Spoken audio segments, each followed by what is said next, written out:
Nigga, don't act like a bitch. That's why I don't got love for bitch. Oh, that's why Too Short need 40 say bitch. So homie, please don't marry that bitch. Don't do it. And that's Don't why holler at I'll 'em. never be. More cash apps. Any more cash apps? See me, I get everything I want to get. I have some fun with it and make her mama trip. Cause if I'm in her life, it's a problem. A real player's at your girl, you better stop it. So how much money was raised? What the people gave? All kinds of people gave. How much was raised, and what's the status of that? $700,000, and the status is we're still looking for a school, and the status is my start date for FDMG will be 8/21/18, or if at all, it may be delayed to 8/21/19, which is the anniversary of the Nat Turner War. Turn your back on the bitch, she ain't acting right. He hit it way before you, now he's back in her life. What you gonna do when you lose her? She got a nigga on the side just to use her. If it's me, I'm parking at the front door, and you be knocking on her bedroom window. You see the shadows, you hear the sounds, but you don't do nothing, you just turn back around like a bitch. That goes without saying. How is the school coming? We pushing, brother. We pushing. Black mother. You know what? At the Fredrick Douglas Marcus Garvey Academy, I'm going to have a Super Soaker water gun. At the Fredrick Douglas Marcus Garvey Academy, I'm going to have a Super Soaker water gun. Invented by a black man, by the way. Invented by a black man, by the way. Invented by a black man, by the way. I'm going to have a Super Soaker water gun. And if any black mother walks into the doors of the Fredrick Douglas Marcus Garvey RBG International Leadership Academy for Pan-African Excellence in your pajamas, I'm telling you now, if you walk into my school in your pajamas, I'm a super soaker your ass from head to toe. And I'm going to make sure I mess your hair up, your weave in the process. I'm telling you now. See, we an independent school. We can do that. We not a charter school. We not a charter school. We not a public school. There was a lot. She got a lot of bitch in her, but not more than you. I never underestimate what you Nigga, want don't to do. act like a bitch. That's why I don't got love for bitch. I got a big booty and it's juicy. You better cut it out. She said she got a big booty and it's juicy. Sisters, let's do the work first. Don't worry. We're going to make love. Oh, we're going to make some love. You better believe that. Oh, that's why Too Short need 40 say bitch. I keep telling you, consciousness over coochie, politics over punani. So homie, please don't marry that bitch. Politics over punani. It is revolution over romance. Get your mind right, family.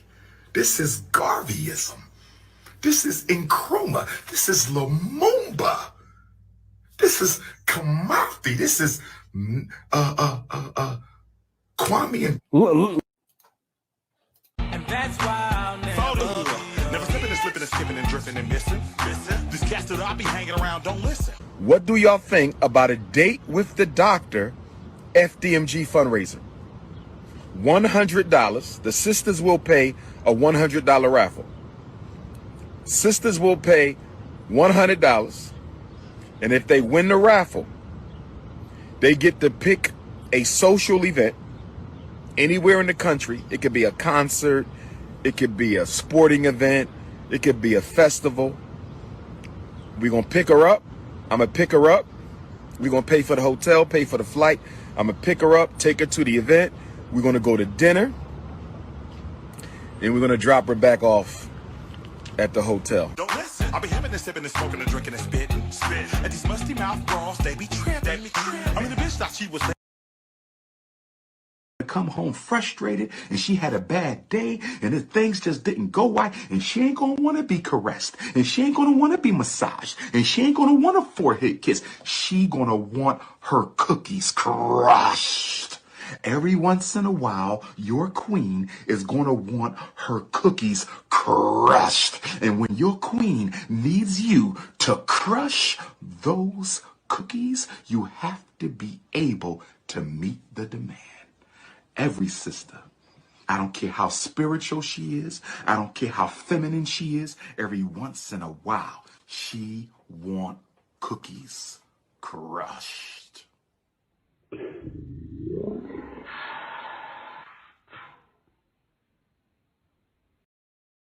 I don't know what that bitch was thinking, what she thought, what she was thinking, but she shouldn't have thought that. I told her the money cost too much and I ain't got it down. You got to pay me, or pay me, no, never mind. And so we paid respects earlier to the Honorable Fredrick Douglas, my direct ancestor, and it's only fitting and it's only with respect that if we're gonna big up the masculine energy, we gotta big up the feminine energy.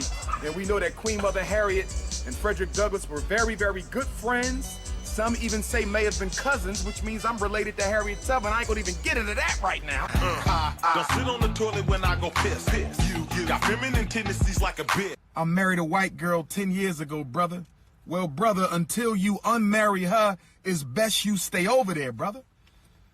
I appreciate you and I love you, but you are no use to me with that white woman on Bitch, me. I'm solid and concrete. I keep it found. We pull up in something acting a dong. Correct. But I would say, listen, your wife is white. So we're going to stop the black talk right there. She lifting her dress up, showing her mom. See, he tripping, he tricking, throwing her mind. ITCH all in her face. How am I helping black boys? That's a silly ass question. How does Dr. Umar help black boys? That's a silly ass question. But because you got a blind weave in your head, I'm going to answer the question because you don't know no better. Because you got a blind weave in your head, I'm going to answer the question because you don't know no better. This is what I do for black children. I am the #1 parent advocate in America. I am the #1 certified school psychologist in America. I am the #1 doctor of clinical psychology out here on the grassroots, helping parents protect their children from medication, misdiagnosis, and unnecessary hospitalization. Cody so late, stay on the case. That's why I don't got love for More cash apps.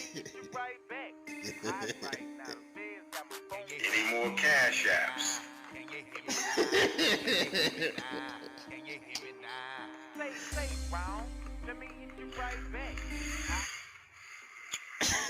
Just know the feds and the FBI watching. Of course.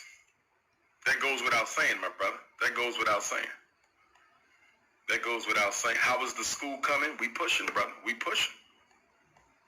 I got a big booty and it's juicy. You better cut it out.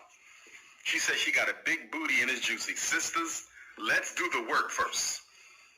Don't worry. We're going to make love. Oh, we're going to make some love. You better believe that. Okay. But let's do the work first, my beautiful African queens. Let's do the work. Let's do the work.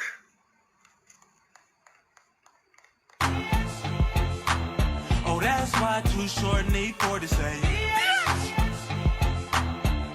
The goddamn NBA is a suspect.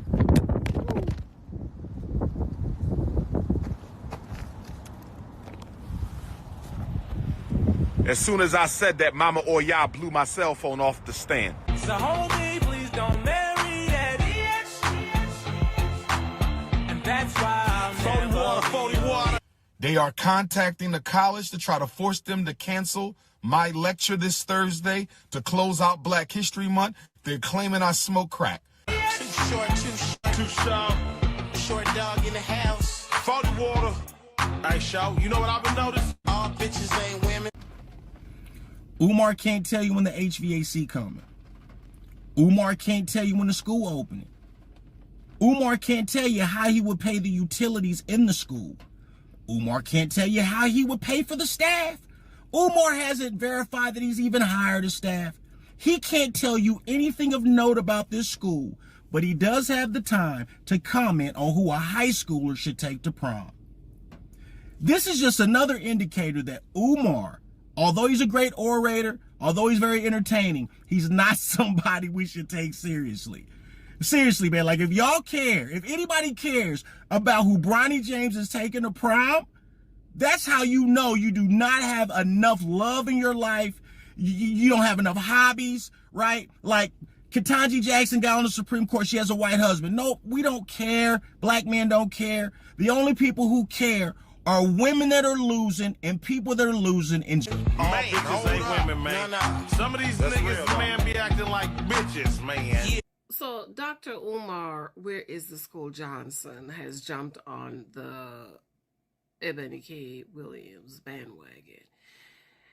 And I'm like, but where's the school? We've been waiting for the school for like 3 years. Like, where's the school? You got time to be talking about Ebony K. Williams and her right to not want to date a bus driver, and we still waiting for the school? Like, I don't understand how you got so much time to be attacking people and fight with people online. And did y'all see that video over there on Tasha K? What that lady said he wanted to taste the Gucci? He told her, you gonna be the one I F when I come down here. Did y'all see? No wonder we ain't got no school. And now you want to attack Ebony K. Williams for her right to choose. Leave black women alone. Female puppies, man. You already know. Look, get a real one in your life, man. Get a real one in your life. That's what I tell a bitch. That's how we do it. Shout. Niggas be acting like bitches. Female puppies, man. Bitch. Nigga, don't act like a. That's why I don't got love for. Oh, that's why Too Short need for to say.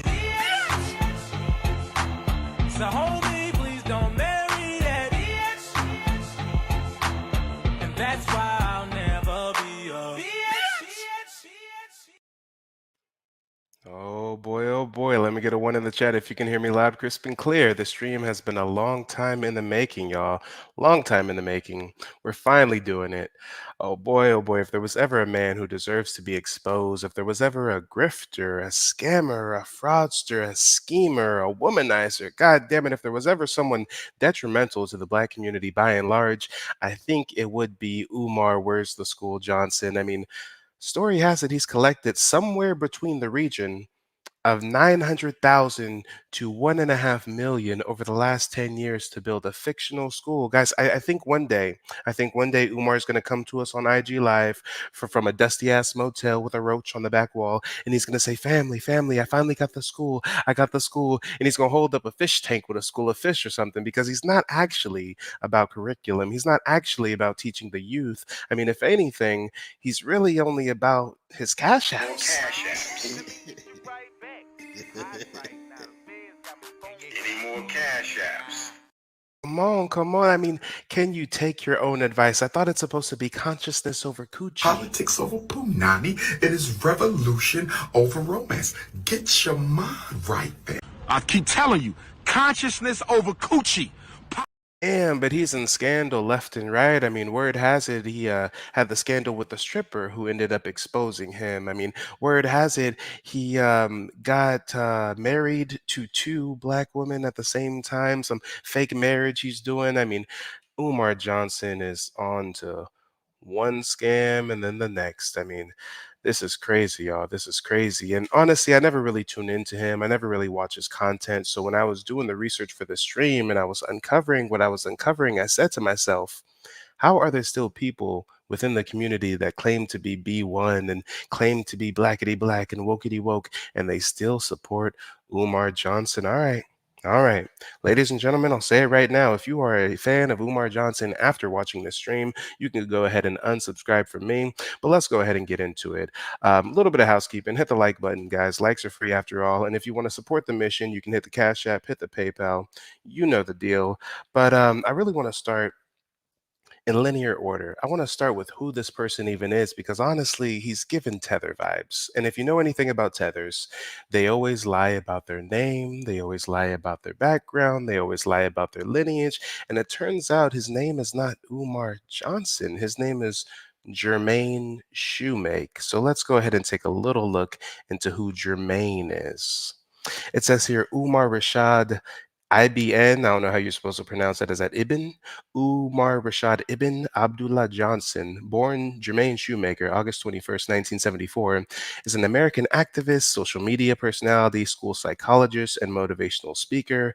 I think there should also be a comma, scammer, comma, womanizer, comma, fraudster, but hey, I don't have control over this Wikipedia page. It says a controversial figure, Johnson is a self-identified Pan-Africanist who condemns homosexuality and interracial marriage. All right.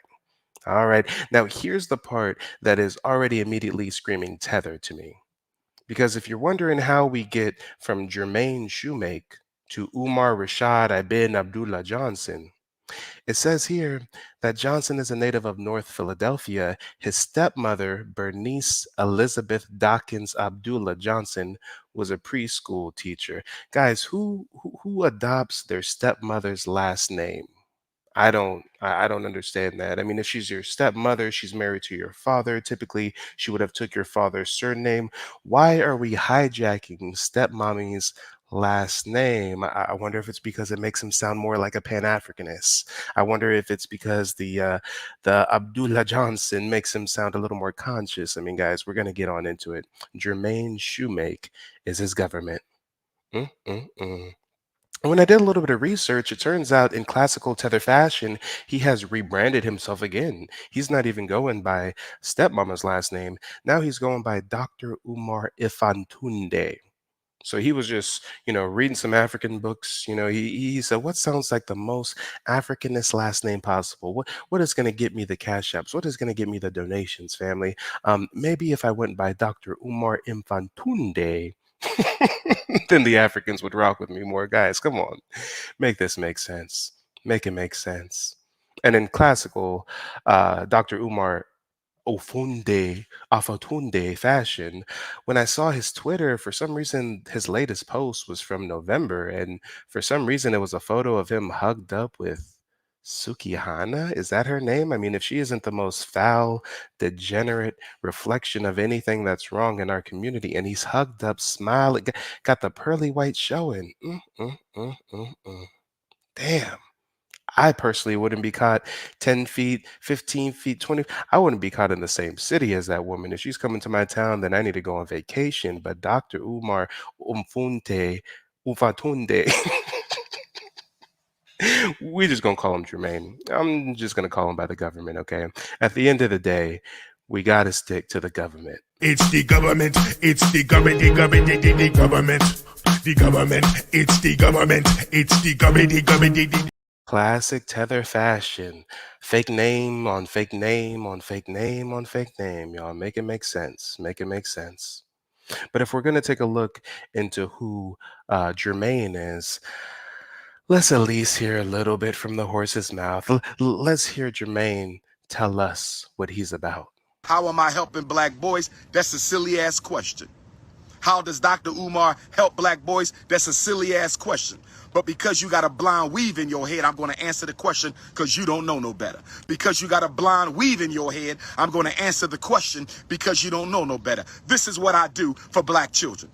I am the #1 parent advocate in Yeah. He panders to women. He gets all of his cash apps from the women primarily. All the donations are coming from the ladies. Matter of fact, when I show you the receipts on the stripper literally said she was going to go twerk it in the club to send him some more school donations. But we ain't on that part of the stream yet.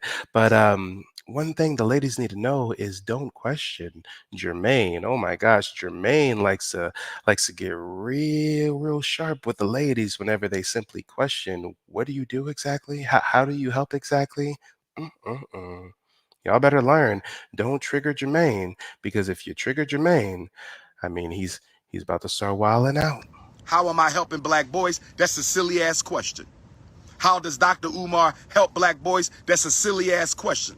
But because you got a blind weave in your head, I'm going to answer the question because you don't know no better. Because you got a blind weave in your head, I'm going to answer the question because you don't know no better. This is what I do for black. Yeah. All right. You're really rubbing your base the wrong way there. Better. Because you got a blind weave in your head, I'm going to answer the question because you don't know no better. This is what I do for black children. I am the #1 parent advocate in America. I am the #1 certified school psychologist in America. I am the #1 doctor of clinical psychology out here on the grassroots, helping parents protect their children from medication, misdiagnosis, and unnecessary hospitalization and institutionalization. Let me say it again. I am the #1. Where have we had a single family come forth and say, Umar, or excuse me, Jermaine has saved my child from unnecessary medication or psychological blah blah blah blah? Have we had any sources cited, or is he just all right? He's God's gift to the earth, y'all. He's God's gift to the earth. Look at him, y'all. Look at him. Honestly, in my opinion, I mean, he's basically a Charleston White with a dashiki and a ankh. I mean, they're both sensational people that get paid to go and speak places because they say bombastic things that get clicks and views. And I mean, come on, modern day court gesture, modern day court gesture, modern day traveling preacher. Always trying to raise some money because the church needs a new roof, y'all. It's been 10 years now and the church still needs that new roof, y'all. Let's go. One psychologist helping black parents protect their children from unnecessary hospitalization, medication, and diagnosis. I am the reason so many black children have been freed from special ed. I am the reason so many black children have been freed from psychiatric medication. What do?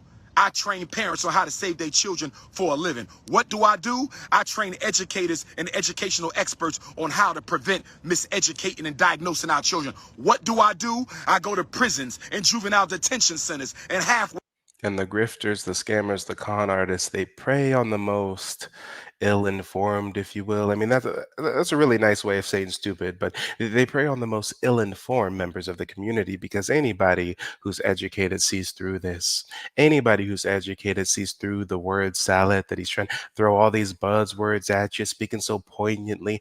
Anybody who's educated wouldn't send this man a dime, but if you lack education, then you think that what he's saying holds credence. You think what he's saying holds weight. You think he's really imagine, y'all, there's a black child somewhere in a special ed classroom and Umar just kicks in the door and breaks him free.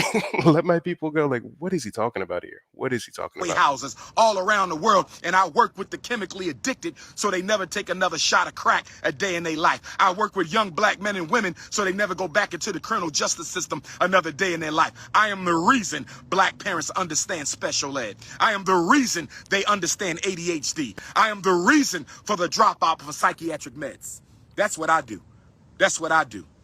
But your ass got a blind weave. That's why you don't know the answer to that dumbass question. Damn, I thought he was gonna call her a bitch in a minute. I mean, come on. And yes, where are the parents? Where are the parents who can say, yes, Umar Johnson has helped me and my family? Come on.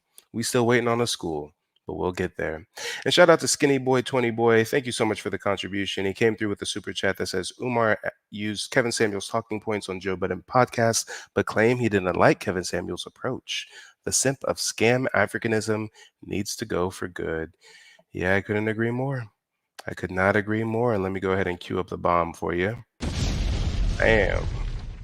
Thank you again, brother. 20 years in the game. Nobody you know have done more for children than me when it comes to saving them from miseducation, special education, psychiatric medication, juvenile incarceration, and adult incarceration.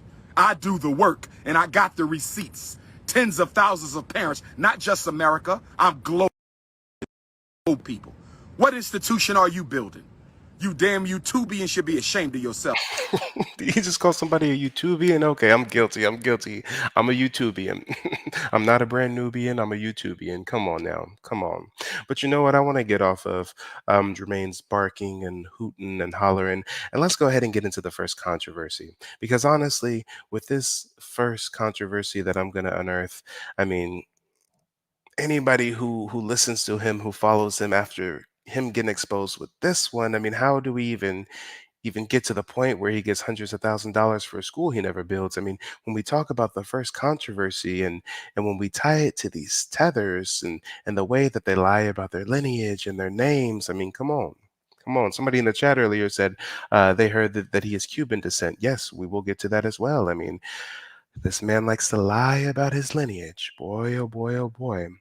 But what we're going to go ahead and get into is the Fredrick Douglass controversy. Let me get a one in the chat if you guys have heard him proclaim, scream from the mountaintops time and time again that he is a direct, not just a descendant, not just an ancestor, that he is a direct descendant of Frederick Douglass. Let me get a one in the chat if you guys have heard that so many times, like I know I have.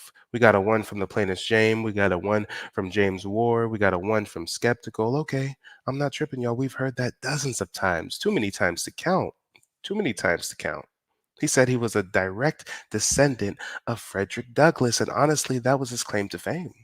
That was very sensational. What, a direct descendant of Frederick Douglass, huh? And then Tariq has him on the Hidden Color series, and that's really how he got his start, being within this conscious community zeitgeist, if you will. So when we discover that he was lying and that Frederick Douglass' family had to come out and renounce him and his claims, how do we even get to the point where you guys are sending him hundreds of thousands of dollars for a fictitious school when the man lies about something so trivial? And matter of fact, he didn't just lie and say that he was a direct descendant of Frederick Douglass. He tries to throw out there, real slick like, that he may even be related to Harriet Tubman, y'all. The grifting gets crazy. And so we paid respects earlier to the Honorable Frederick Douglass, my direct ancestor, and it's only fitting and it's only with respect that if we're going to big up the masculine energy, we got to big up the feminine energy. And we know that Queen Mother Harriet and Frederick Douglass were very, very good friends. Some even say may have been cousins, which means I'm related to Harriet Tubman. I ain't gonna even get into that right now. Dang, he ain't even gonna get into that right now, but word on the street is Harriet, him and Harriet go way back. Like, what is you talking about? What are you talking about, my guy? And yes, James, where I will be having an open panel, I'll be dropping the StreamYard link after I get through a little bit of the content. But in front of the camera, when he's not being challenged, when he has nobody in front of him IRL, as the kids say, he screams from the mountaintops, I'm a direct descendant of Fredrick Douglass and da-da-da-da-da-da-da-da. But when he's challenged by a grown man face to face, I mean, he gets to tap dancing. He really starts doing a bit of tap dancing. Frederick Douglass. Yes, sir. An ancestor of mine. So when you say ancestor, what does that mean? Let me break it down. Because again, some have said you tried to claim that you are a descendant of Frederick Douglass. Okay, so let's deal with that. So hold on one second. Here's a statement from the family. Let me go ahead and read this, please. The family of Frederick Douglass has received numerous inquiries about Umar Johnson questioning his relationship to Frederick Douglass. There have also been questions about his legitimacy of his PhD and the handling of the donations he's received for his school that he is promoting. We can tell that family said, we don't want nothing to do with Umar, Jermaine, Fotunde, whatever the hell he's going by. They said, we don't want nothing to do with his scamming ass. Come on. And yes, Skinny Boy, I feel you. He's more so related to Derek Jackson. He's the conscious community version of Derek Jackson, y'all. You with 100% certainty that he is not a descendant of Frederick Douglass. With that being said, Mr. Johnson is very careful not to bill himself as a descendant, but he doesn't correct people when they refer to him in this way. Yes, he leaves it open to speculation. He leaves it open to interpretation. He knows what he's doing. He knows what he's doing, and he's doing a whole lot of capping. He calls himself a blood relative, which is a nebulous reference designed to make people think he is a descendant. We have researched his explanation of being a blood relative to the great abolitionist. Some of the information he provides is accurate, but an extremely important piece of his explanation with regards to a documented relative of Frederick Douglass is false. The information he recites correctly is from the public record, so his knowledge of our family ancestry is far from definitive proof. Two things there. Damn. One, he's not a descendant of Frederick Douglass. Okay? I would concur with that. Look how this nigga acts so scammy and shysty. One, I will concur that he's not a direct descendant, but on the other hand. Right? But then two, you also heard that some of the things he says is correct. So the question becomes, he's either related or he's not. You're either a direct descendant or you're not. He's either your ancestor or he's not. Stop with the semantics. See, to the uninitiated, to the uneducated, oh yeah, Umar, you right. Stand up for yourself. They just trying to assassinate your character. No. He's lying. Look at his face, y'all. Look at his face. Scamming ass Negro from Philly. Come on now. Come on. Okay. So So are you related? I'm about to answer your question Okay. if you allow me to do that. That's a yes or no question. Are you related? He could have said yes. No, I'm gonna answer your question if you would let me do that now. I am a blood relative of Fredrick Douglas. My name is on the family tree. We have a family reunion every 2. Did he just say that he was a blood relative of Frederick Douglass? Or does he say here that he's a direct descendant? And so we paid respects earlier to the Honorable Fredrick Douglass, my direct ancestor, and it's only fitting and it's only with respect. Excuse me, the words verbatim were my direct ancestor. Ladies and gentlemen, words matter. What is the definition of an ancestor? The definition of an ancestor is a person, typically one more remote than a grandparent, from who one is descendant. So to say descendant or to say ancestor is one and the same. It's basically saying the same thing. So when he says that Frederick Douglass is his direct ancestor, that's basically saying that he's a direct descendant. But now he wants to switch it up a bit. Now he wants to change the wordplay, and now he wants to say a blood relative. Related. I'm about to answer your question Okay. if you allow me to do that. I am a blood relative of Fredrick Douglass. My name is on the family tree. We have a family reunion every 2 years. What they're talking about, and I want to make sure you're clear, they're talking about whether or not I come through the loin of Fredrick Douglass, which I do not, nor have I ever claimed. Okay? I have more videos on YouTube than any other scholar. I speak around the world more than any other scholar. Show me where I've ever said I was a descendant. So we paid respects earlier to the Honorable Fredrick Douglass, my direct ancestor, and it's only fitting and it's only with respect that if we're going to... Yeah, keep lying, Umar. Oh, I mean, Jermaine. How are my kinsmen? If you ever read any of the autobiographies of Fredrick Douglass, he talks about growing up on Tuckahoe Creek with Cousin Stephen. Cousin Stephen is Stephen Bailey, Dr. Umar Johnson's 4 times great-grandfather, who's... So this scamming ass Negro just tried to say that his 4 times great grandfather was a cousin to Frederick Douglass. Man, I bet you wouldn't have gained so much fame and notoriety if you came out and said, my great great great great great grandfather was cousins with Frederick Douglass. But no, you came out saying you are a direct ancestor. He's my ancestor. He's my ancestor. Oh, look how he tries with the wordplay, tries and fails. You telling me your great great great great great great great great great great great great was a cousin? All right, Playboy. grave I just visited last week. I go every year. Okay, that's my 4 times great-grandfather. He married my 4 times great-grandmother, Caroline Wilson Bailey. From that union came my 3 times great-grandfather, George Washington Bailey, the first black public school teacher on the Eastern Shore of Maryland. Oh boy, oh boy. And you know what? It's sad, but the apple doesn't fall far from the tree because his daddy got in on the scam. Let's hear his daddy scam around the question as well of whether or not they are descendants of Frederick Douglass.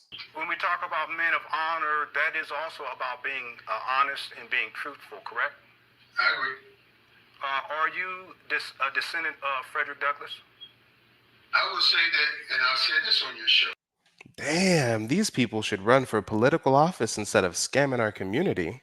This is some governor type shit. This is some senator type shit. Somebody asks you a direct question and you open it up with well, I would say that.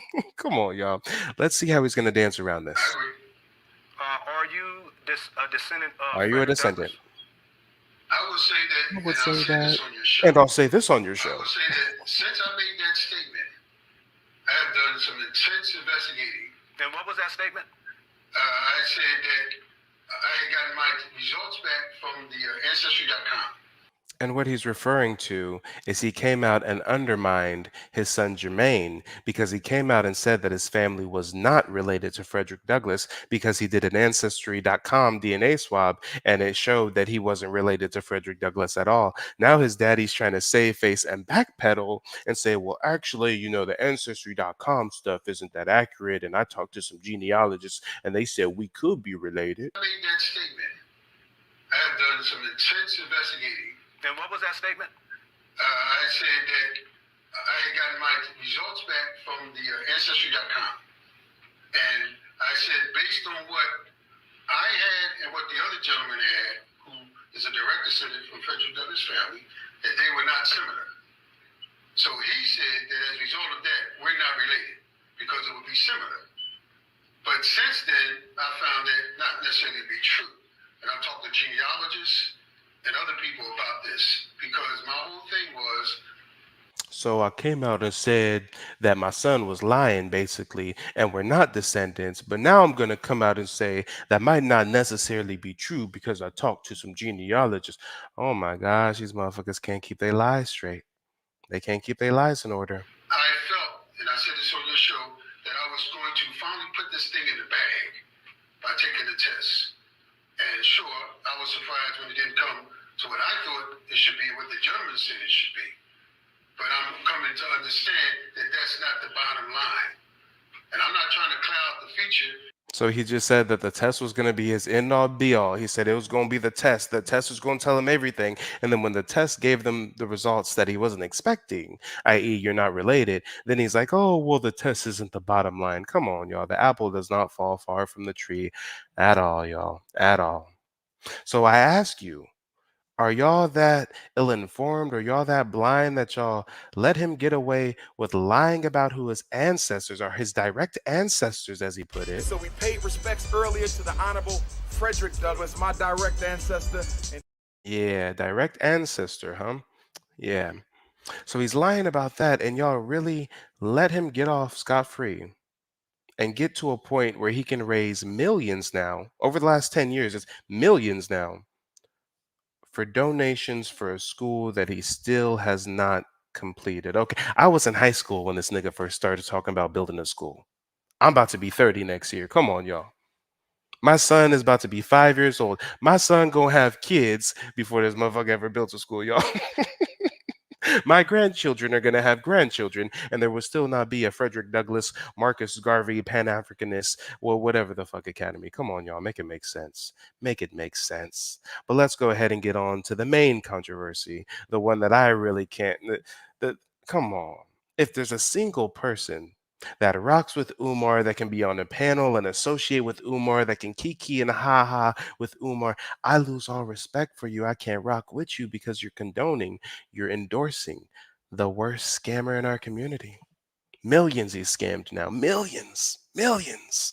And still, no school. But before we get on to the next section, y'all, a little bit of housekeeping. Let's get the likes up, hit the Cash App or the PayPal if you feel so inclined. We're going to cut to a quick commercial break, and we will be right back. Don't act like a bitch. That's why I don't got love for bitch. Oh, that's why Too Short need for to say bitch. So homie, please don't marry that bitch. Don't do it. And that's so why I'll never be More cash apps. Any more cash apps? See me, I get everything I want to get. I have some fun with it and make her mama trip. Cause if I'm in her life, it's a problem. A real player's at your girl, you better stop it. So how much money was raised? What the people gave? All kinds of people gave. How much was raised, and what's the status of that? $700,000, and the status is we're still looking for a school, and the status is my start date for FDMG will be 8/21/18, or if at all, it may be delayed to 8/21/19, which is the anniversary of the Nat Turner War. Turn your back on the bitch, she ain't acting right. He hit it way before you, now he's back in her life. What you gonna do when you lose her? She got a nigga on the side just to use her. If it's me, I'm parking at the front door, and you be knocking on her bedroom window.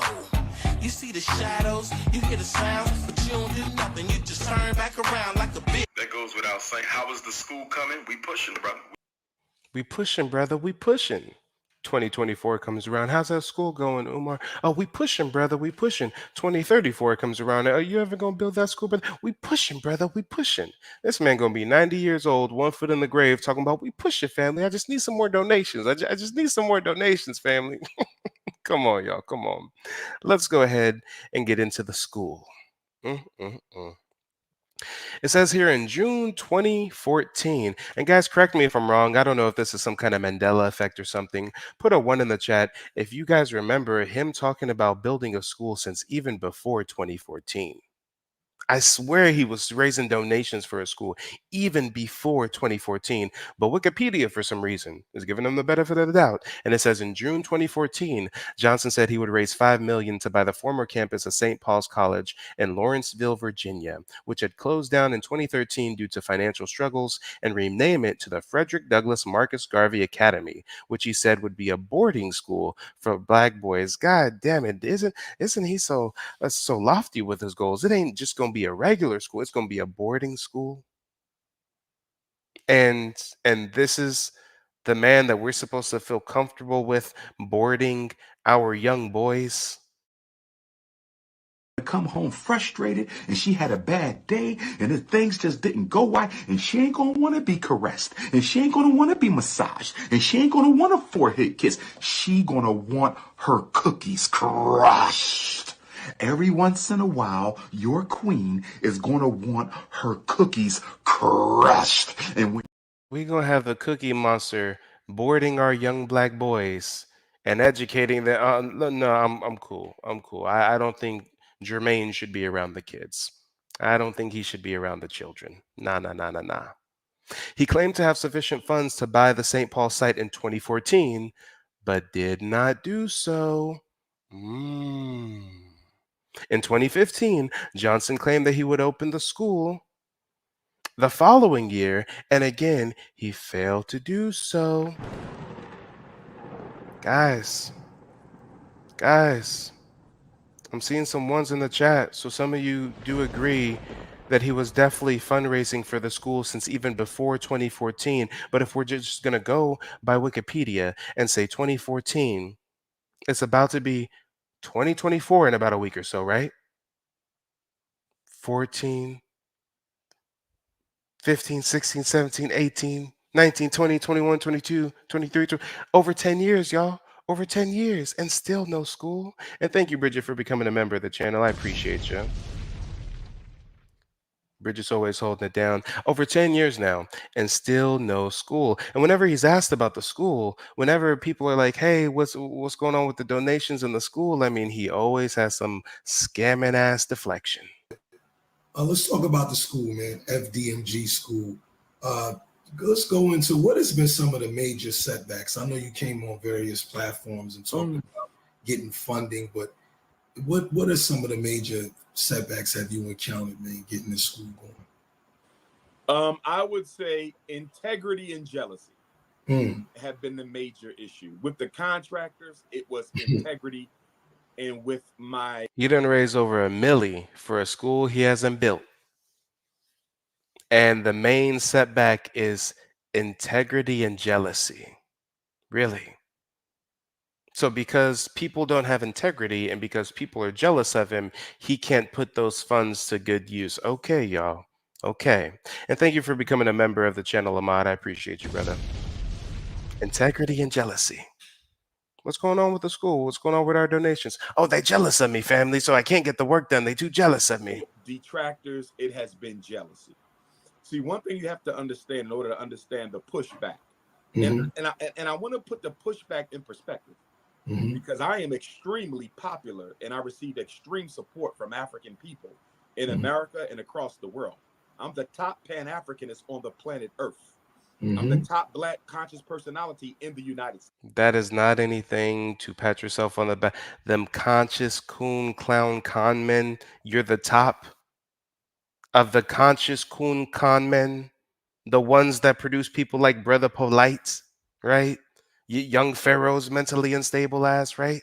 Y'all, and anybody who's black knows damn well your first level, your first entry level into wokeness or becoming conscious or whatever you call it, is that Pan-Africanist East Coast conscious bullshit. I fell victim to the same thing. I was going to events where Red Pill and Blue Pill visiting Blacklight 365 studios in Brooklyn and shit. I was down with the conscious community until guess what? I evolved. I graduated. That is level 1. Your child don't watch Coco Melon forever. They watch Coco Melon for a set time period, and then they move on to bigger and better things that are more beneficial. The conscious community is just a stepping stone, but people get so caught up in it. And the worst ones that get caught up in it actually lose their lives over it, whether it's due to these scams such as a sovereign citizenship, right? Whether these niggas are talking about, hey, pay me $300 to do your paperwork and I'll make you a sovereign citizen and you don't need to drive with no license. And when the cop pulls you over, you just hand them this paper and tell the judge they have no jurisdiction and they need to overstand and understand and pop you dead. Listening to these conscious community clowns. Who remembers the sister? I think her name was like Corin Gaines or something like that. She fell for the conscious community scam, the sovereign citizen scam, and she did a standoff with a SWAT team over the shit with her baby in her arms and got shot and killed. Y'all, who remembers her following the conscious community? Mm-mm-mm. But he wants to say that he's the number one conscious coon clown con man, as if that's some kind of accolade. Nobody's even close to who I am. Okay? I'm the most requested black scholar of the 21st century. Hands down, nobody's even close. I'm the most influential black school psychologist in history. You understand? So I want to put it in perspective that there's no struggle here because I'm on the throne, King Leo at the top, and nobody's close. I want to be clear. And I'm talking all 7 continents. I'm not even talking. And guys, guess what? The question was, what's going on with the school? And we talk about King Leo and the toppity top and the da da da da. And guys, I'm sorry, but I'm not sorry. I'm a man of principle. I stand on what I say. And when I said that if you rock with, associate with, believe in the hype, endorse Umar Jermaine Afuntunde Shoemaker, whatever the fuck his name is, then I can't rock with you. I'm sorry. I hope you're watching right now. But the brother who's interviewing him right now hit me up to do an interview. He said, hey, Mike, I be doing these big groundbreaking interviews with people. I want to interview you on Saturday. I had an interview set up with him tomorrow. But then when I was doing my investigation for the stream, I saw he interviewed Umar and he was impressing Umar. He wasn't challenging Umar. He was, if anything, endorsing and platforming this known scammer. So yeah, sorry, Playboy. I hope you're watching, but I ain't going to be doing that interview with you tomorrow. We men of principle over here. In America. I'm talking the planet Earth. I run black consciousness. So I want to be clear about that. So when we put it in perspective, 99% of our people love Dr. Umar. I want to make sure we're clear. That 1% of the haters, the jealous persons, they're very consistent and aggressive in their campaign of hate. Yeah, we got campaigns of hate against him. That's why he can't put the funds to what he said. Come on, y'all. The tethers, the detractors, the naysayers want to roast Tariq Nasheed to the ends of the earth, talking about, oh, he took donations for a museum, and his museum isn't really a museum. It's actually more like a nightclub. At least this motherfucker built something. At least he took the donations and actually built the brick and mortar facility he said he was going to build. God damn, but y'all rock with Umar? Oh, Lord, if I ever hear somebody bigging up Umar while trying to diss Tariq, oh man, we gonna have some problems. This don't make no sense. This don't make no damn sense. And again, while we doing all this deflecting, the question was, what's up with the school, Umar? Where's the school? You talked about taking over the buildings or the land of a black school that was shut down. Yes, sir. HBCU St. Paul's campus. College. And you were raising money for it. First of all, how much money has been raised, and what's the status of that project? Well, St. Paul's has been sold. Approximately 3 to 5 months ago, I was told by the auction company in charge of the sale that it was been sold to a developer. So how much money was raised? What the people gave? All kinds of people gave. How much was raised? And what's the status of that? $700,000. And $700,000. And guess what? He's fucking lying.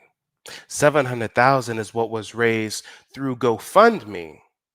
Through GoFundMe, mind you, before what? Before GoFundMe peeped game and said, hold on, this Negro is fucking scamming. And they suspended his GoFundMe account, y'all. Did y'all know that he got kicked off of GoFundMe? For all you Umar fanboys who want to say, oh no, Umar said he got audited by the IRS and IRS said he was good. Well, GoFundMe said we gonna suspend your account because you scamming and you lying. What are you talking about? That $700,000 was just from GoFundMe. That doesn't count the PayPals. That doesn't count the Cash Apps. That doesn't count the checks and the money that was sent to his P.O. box. We're way over 700,000. Mind you, this interview was years ago. He's actively fundraising till present day. We're way over 700,000. We closer to $1.5 million. And even GoFundMe kicked his ass off the platform. Come on, I said it at the beginning of the stream, and I'll say it again. If after watching this, you still support Umar Johnson, I mean Umar Ofotunde, I mean Jermaine Shoemaker, then you can go ahead and unsubscribe from me, respectfully.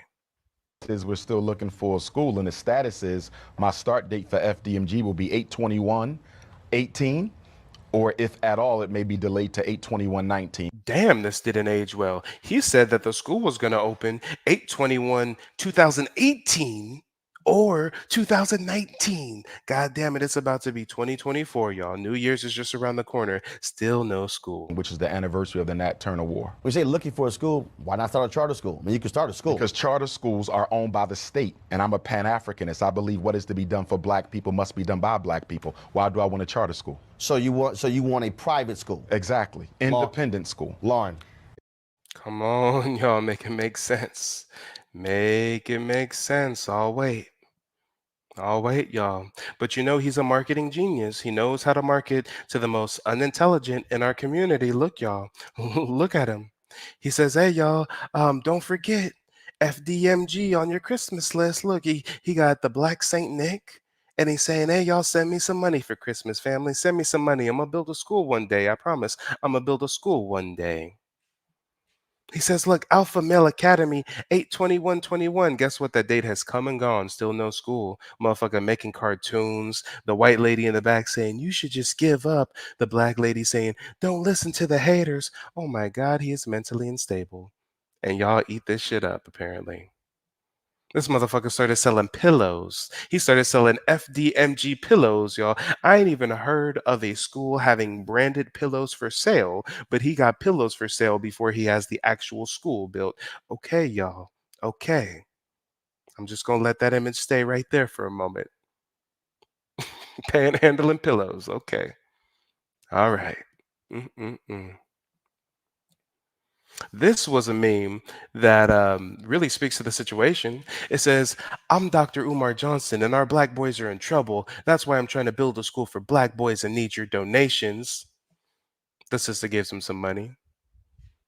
Then he says, thanks, sister, for the $20, but we can do better. Then the brother gives a lot of money. He says, thank you, brother, for your donation. Then he turns and walks away, and the people say, where's the school? What have you been doing with our money, Umar? Where's the school? And not only is he such a womanizer, not only is he the conscious community version of Derek Jackson, but this dumbass motherfucker was pimping you woman out so hard. He was pimping y'all out so hard. God damn it. Damn near had y'all running the blade, running laps on laps around the track, God damn it, with how he was pimping y'all with his next scheme. This motherfucker said that he's gonna do $100 raffle. You ladies gonna send him $100 a piece to get put in a raffle drawing to go on a date with his crusty dusty ass. Conscious and curvy, I'm wifing her up. Conscious and curvy, I'm wifing her up. I want to ask all the ladies a question. Brothers, you can weigh in. I want to ask all the sisters a question. Brothers, you can weigh in. I'm only staying on till 3 o'clock.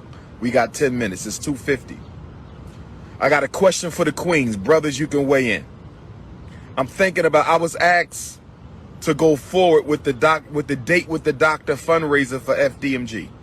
What do you all think about a date with the doctor fundraiser for FDMG?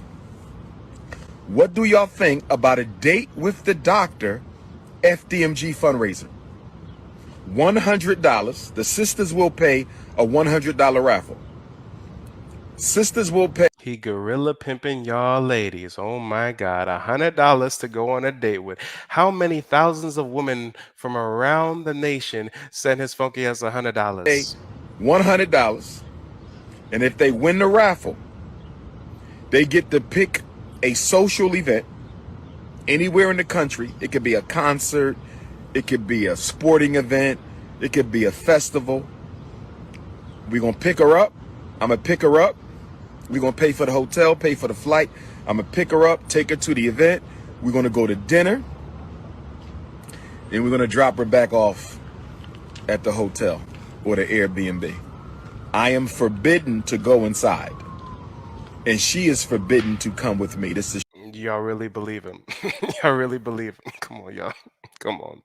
Mind you, I said earlier, and y'all know me as the king of receipts, so it really rubs me the wrong way that I simply just said earlier without showing evidence. But I spoke briefly earlier about the stripper situation. Guys, he got caught up with a stripper. So are we really supposed to believe that he ain't gonna go in and she ain't gonna go? Y'all, he using the black community for money and for pussy. Look at these messages between him and the stripper. He tells her, be careful. She says, thank you, baby, I will. I gotta go twerk up my weekly FDMG donation, y'all. He got strippers going to twerk it up to send him money for a fictitious school. You should be tired after last night and this morning. Get some rest, smiley face. Oh, he really put it on that stripper, y'all. He really put it on that stripper. She says, tired and sore. He says, I'm sorry, sad face. I say, ew. Ugh. God damn. Nasty ass nigga. Nasty, nasty ass nigga. And y'all got some kind of weird Stockholm Syndrome relationship with Jermaine because on the one hand, he panders to you, but on the other hand, he disrespects the dog shit out of y'all black women. What do you get for these monthly payments? Selfish ass Michelle Honey Brown Jackson. Michelle Honey Brown Jackson on Instagram said, what do you get for these monthly payments? With all due respect, my beautiful African sister, Michelle Honey Brown Jackson, that was a silly ass question. That was a silly ass question. Great question. That was a silly ass question. Why would you ask the Prince of Pan-Africanism, the #1 black scholar in the world, what do you get? You get the liberation of black boys. That's what you get. You get the proper education of black boys. That's what you get. You get freedom from special education black boys. That's what you get. You get the destruction of the school-to-prison pipeline system, Michelle. That's why we don't have enough money, because of that mindset right there. That's that coonish consciousness coming through. That's the coonish. He just called this black woman a coon for simply asking, hey, you want us to give you monthly donations? What does the money go towards? That's a silly ass question. Your consciousness and the cooniness. What? Consciousness coming through. What do I get? It ain't about you, Michelle Honey Brown. It ain't about you, Michelle. It's about black boys. It's about children. It ain't about you and me, baby. It ain't about you and me, baby. It's about the children. What do I get? What do I get? $11 million a year on grits. $30 billion a year on weave, shea butter, shampoo, conditioner. Damn. I was running late for the stream. I had to put this together last minute, y'all. I didn't even watch this far into the video. Damn. He just went in on the weave industry and the shea, but oh my God, y'all. Oh my God. Damn. Y'all black women must love the verbal abuse. And I say that not to paint you with a broad stroke of generalities. I think he appeals to the more hood, inner city, ghetto-esque black women, the more uneducated crowd. Because any sister worth her weight, and she ain't falling for this shit. Come on. On grits. $30 billion a year on weave, shea butter, shampoo, conditioner, skin lightener. $2 billion on Air Jordans a year, and you want to know what you get for giving me, what, $50, Michelle? How much you donating, Michelle? What about your Nike? How much is Michelle Honey Brown Jackson donating to the Fredrick Douglas Marcus Garvey? Damn, he did y'all like that? Damn, he a pimp. This is modern day pimping, y'all. You ain't got a peacock in a crazy colorful suit. You ain't got to sit in a Cadillac. You ain't got to watch your hoes and make sure the Johns don't rough them up or not. All you got to do is get in front of a camera by yourself. And oh my God, this stone cold pimping. Wow. He said, how much you even get? You can't give me a funky $50. Oh, sheesh. The Academy. Nothing. Oh, I got something for What about your Nike? How much is Michelle Honey Brown Jackson donating to the Fredrick Douglas Marcus Garvey Academy? Nothing. Oh, I got something for you. Stay right there. I got something for you. Damn. Straight weirdo. And thank you so much for the super chat clips. Says we never see him with his 2 kids. Yes, and one of them is a daughter. We're gonna get to that a little bit later in the stream. But yes, he's an absentee father. Yes, yes. For all he talks about interracial dating and you better not wife up a white woman or whatever, he sure did make a single mother out of the black woman he dealt with. Sure didn't wife her up, but I digress. Let's go ahead and get into the continuing controversy with the school. If you thought that was bad, this motherfucker was in the casino gambling, talking about we need to hit big, y'all. We need to hit big, family. We need to hit big for the school. This nigga's on drugs. This nigga is gambling with the donations. He needs to be stopped. Coast Ifatunde. West Coast Ifatunde. I'm feeling good today. I don't gamble, but we need about $1.5 million for the Fredrick Douglas Marcus Garvey Academy renovation. We need about $1.5 million for the Garvey building. We need $1.5 million for the Garvey building. We need $2 million overall. So we're gonna play and we're gonna hit today. We're gonna play and we're gonna hit today, family. Let me show you what we're about to do. Let me show you what we're about to do, family. We about to get Tweaking us some at the money casino. For the Fredrick Douglas Marcus Garvey Academy. We about to get some money. I need that 1.2 right there. Y'all see that? That's what we need. That's what we need. That 1.2 mil. Y'all see that? That will get the Fredrick Douglas Marcus Garvey Academy, the whole campus. This will take care of the whole campus, family. This will take care of the whole campus, family. That 1.2. He already got 700,000 in donations off GoFundMe alone. Now he in the casino talking about he needs to hit 1.2 million, y'all. Y'all are literally funding his addiction. That will take care of the whole campus. So we're going to do Wheel of Fortune, Ifatunde style. We're going to do Wheel of Fortune, Ifatunde style. Now, y'all got to help me out. For all the blackety wokety woke Pan-Africanist shit you talking, you in the white man's casino giving the black dollar to him because you think you gonna hit it big. Okay, let's go there. Because I don't know how to gamble. And I see all kind of shit. I see a wheel. I see the bar. How do I play this? We need this money for FDMG, family. We need this money. So what do I do? Okay. Cash out, service. We got to play, family. Y'all think I'm playing. How do we play this? Credits, hit the cash app. We got to. He is literally gambling your donations away, and y'all still sending him money. You know what? Fuck this shit. Hold on. Wait a minute. Time out. Speaking of donations and contributions, I'm a little bit behind, okay? Ahmad, thank you so much for the PayPal. Appreciate you, brother. Linda Smith, thank you so much for the Cash App. Appreciate you, sister. B1. But goddamn it, just for principle alone, somebody better send me $1 on the cash. I literally mean $1. It's just a matter of principle. Y'all motherfuckers send him millions. Somebody send me $1 on my Cash App, family. Send me $1, okay? If you send me $1, I'm gonna build a police force that goes after grifters and scammers, and then I'm also going to 10 years later have a facility that we build to house these scammers and rehabilitate the grifters. You see, it's not going to be a prison. It's going to be a re-education center, if you will. So if somebody cash outs me $1, I will build a facility and start a security force that will round up these scammers and these grifters and lock them up until they have been rehabilitated. Let's go. More cash apps. Any more cash apps? More cash apps. Any more cash apps? More cash apps. Any more Credits, hit the cash app. We got to get money by any means necessary. Fredrick Douglas High School renovations coming right up. Credits, hit the cash app. We got to get money by any means necessary. Fredrick Douglas High School. Ain't you hear me? Okay, y'all better run me my $1. Okay, y'all spend how much again on weaves? He said $1 billion on weaves, $2 billion on Jordans, $500 million on cocoa and shea butter. Goddamn it, any means necessary. Credits, hit the cash app. We got to get money by any means necessary. Fredrick Douglas High School renovations coming right up. Credits, hit the cash app. We got to get money by any means necessary.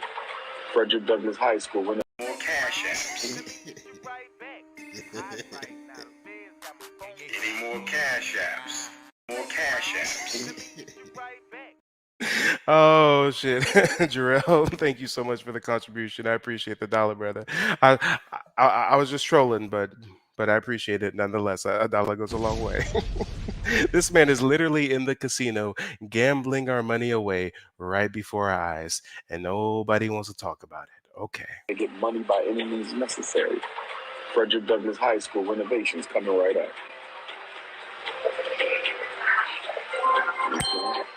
Let's see what we got. What we got? What we got? What we got? Am I going to win some money? When am I going to win some money? I need some money. Come on, Shout out come to on. Long. And the sad part is, other people within our community try to tug at his coattails and try to educate him, try to help him a bit. And let's see how he tries to spit in the face of somebody giving him solid advice. He was using his resources. He did this till about the year 2000, where he then sees like a four-story big-ass building, you know, something pretty comparable to what, you know, you're talking about. Actually, it might be bigger than, it might be like those buildings combined, the ones that you bought. But this is in Brooklyn, in East New York, like right off Atlantic Avenue.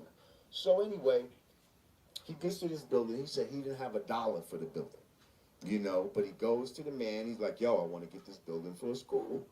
And the guy's like, yeah, well, he tells him whatever, I don't know, whatever the price was. And he's like, listen, I ain't got no money, but what I... And what Lord Jamar is referring to is he has a stepfather who actually built a school in New York. I think it's in Brooklyn. He built a school, didn't have any money to build a school, but he still built a school for black children. So Lord Jamar is going to tell him, hey, peep game, look, I got a family member who built a school with no money. So maybe you can do something since you already got all this money. What I do have is, I got a friend who's, he's like the president of a bank or something like that. And he'll give me a loan, you know, to renovate the place and all that. And if I miss whatever, any payments or something like that, then... Look at this motherfucker face. He's so crunchy. He's so hurt. This motherfucker about to try to give me advice. This Negro here is about to try to tell me something. What? How could it be? No, no, no, no, no. Come on, y'all. Come on. Make it make sense. And Bridget, thank you so much for the super sticker. Appreciate you. And you know what? I'm having a little bit of technical difficulties. So let me go ahead and pull up another one. Same video. We're still going to be on the Lord Jamar interaction with him, but this one is freezing on me for some reason, and we got to continue with the content, y'all. We got to get to the content. Where is my copy of it? You know what? Hold on a second.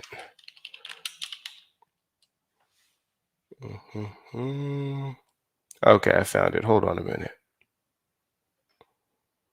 There we go. There we go. Yeah, I don't know what was going on. See, I think what happened was Jermaine's watching from the clouds right now, and he got all his tethers together, and you know they chopping chicken heads off and doing their root work and trying to stop your boy from exposing the shit out of him. Because god damn it, this ain't a good look. This is not a good look, Jermaine. I was in high school when he was talking about building a school, y'all. I'm about to be 30 next year. This is sad. This is sad, and y'all really let him get away with this. You really let him get away with it. All right, let's see if this one wants to play. I have CNBC, all kind of other stuff like that.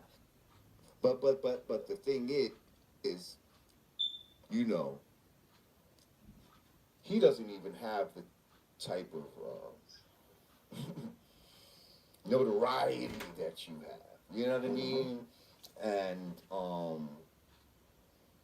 yeah, and this man was able to make it happen. Like, you know what I mean? Like this man was able to just put his thing.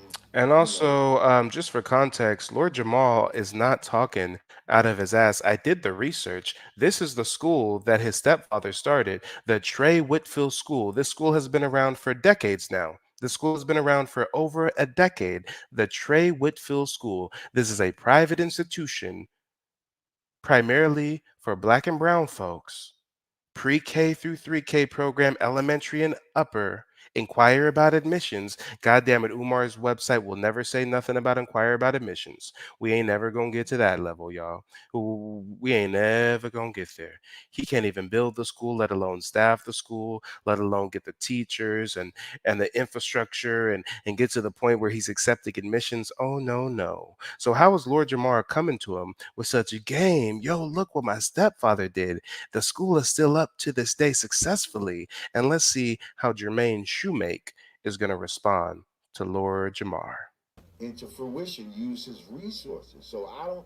Maybe we're feeling like, yo, money is the answer for everything. But sometimes it's our resources. How about could you donate your time or something to help, instead of the money to fix something? How about y'all come in and donate your time to help build up the school or something like that? You see, it's not always about money. It's about the people that you know. It's about a lot of different things. For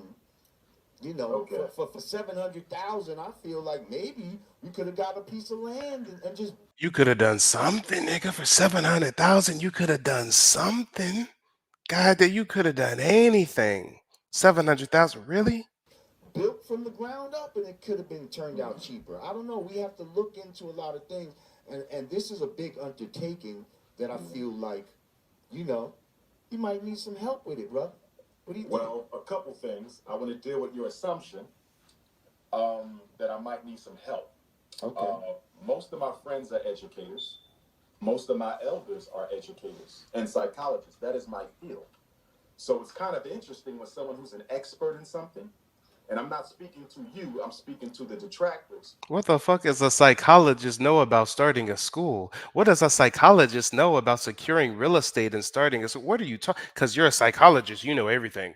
Because you went to the white man's college, mind you, was a good little boy and went to class on time and passed the test and jumped through the hoops and got your psychology degree, so you know everything. All right, psychologist.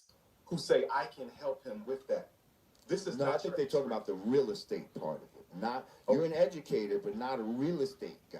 But we already have the real estate, so that's not even an issue. Right, but did we choose the right real estate? Did we take the money and do the best fiduciary thing with the money? I just told you that the schools that we got was a $13 million project 9 years ago in excellent shape. We got a steal for that campus. It was a steal. It was the best thing I could have possibly got. I have no regrets. Okay. See, that's when we start feeding into the lies. That's why you got to come see the school, my brother. Absolutely. And see it for yourself. Because you have people telling you that the school ain't in good shape. The school is in excellent shape, which is why we're getting offers for it now. It's in excellent shape, brother. The classrooms don't even have to be touched. We just have to fix the electrical system, the HVAC system, and the plumbing system. So I don't need. This interaction was years ago. I just need more donations to fix that. And I'm sorry, as a person who's had a long real estate career, he said we just gotta fix the HVAC and the plumbing. Those are some of the most costly repairs to make. What does the foundation need work too? What does he say? We just need to fix the HVAC and the plumbing? That's why you gotta come see the school, my brother. Absolutely. And see it for yourself. Because you have people telling you that the school ain't in good shape. The school is in excellent shape, which is why we're getting offers for it now. It's in excellent shape, brother. The classrooms don't even have to be touched. We just have to fix the electrical system, the HVAC system, and the plumbing system. The electrical too, y'all. the electrical. We just need to fix the electrical and the HVAC and the plumbing system. So you bought a bando. So you got a bando is what you're saying. So you purchased a bando. And guys, what we're referring to is after 5 years of pimping and pandering and scamming for donations, just like the Ponzi scheme people do, just like, if I was running a Ponzi scheme, right, and I got Trayvon to pay me $100 and I say I'm going to give him a great return, and then Pinky Wells gives me $100 and I'm going to say I'm going to do the same, and then Bridget gives me $100. Well, after I get that 300, I might go back to one of them and give them some of their money back plus interest to keep the Ponzi scheme going. That's how it works. So to keep the Ponzi scheme going, if you will, 5 years after saying he was going to build a school, he bought some disheveled, abandoned building that he claimed is the school. And as you heard him say, it only needs electrical and plumbing and HVAC. Is there at least walls? Is there at least, or are all the walls up? God damn it, y'all. God damn it. And a matter of fact, I think I have footage here somewhere. I think I actually have footage of him giving a tour of this bando he purchased, y'all. Let's get on into it. Tours of the bando. What we gonna do for the girls' bathroom? We keeping the same color. What we doing for the girls' bathroom? What color we gonna paint the teacher's lounge, family? What color we gonna paint the teacher's lounge? To keep the scam going, he buys some horrible investment, some terrible building nobody wants to keep the scam going. So now he can say to the critics, no, I have a school. I bought a school, guys. I bought a school. We don't care that 5 years later you bought some property. When is the school going to be open? When are you going to actually teach something? This is King Kong consciousness. I build institutions. I don't just sit on YouTube running my mouth. Peace and Pan-Africanism, peace and Pan-Africanism, peace and Pan-Africanism, peace and Pan-Africanism. This is your big brother, Dr. Umar Tunde.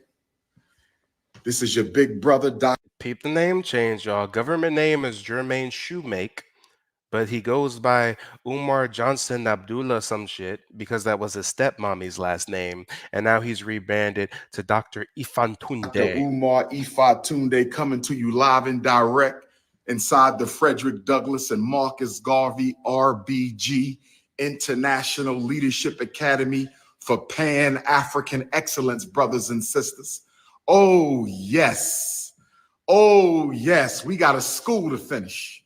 We got a school to finish, brothers and sisters. Oh, yes. Y'all ready for that paint day? Y'all ready for that? So if it took him 5 years to even buy a building, how many years is it going to take to finish the school? Because it's been another 5 years since he's had this site and the school still hasn't been fixed. So it takes 5 years to get the property. We're going on 5+ years still not fixed. So by my projections, it'll probably be another 20 years until we see some kind of progress. Paint day? Who pulling up on paint day? That's Baba Rock. Baba Rock. Alafia Baba. Alafia.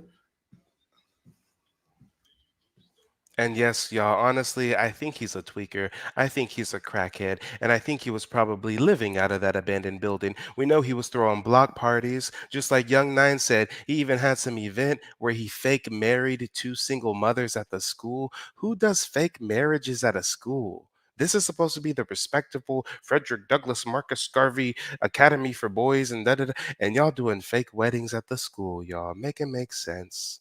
Make it make sense. Not yet.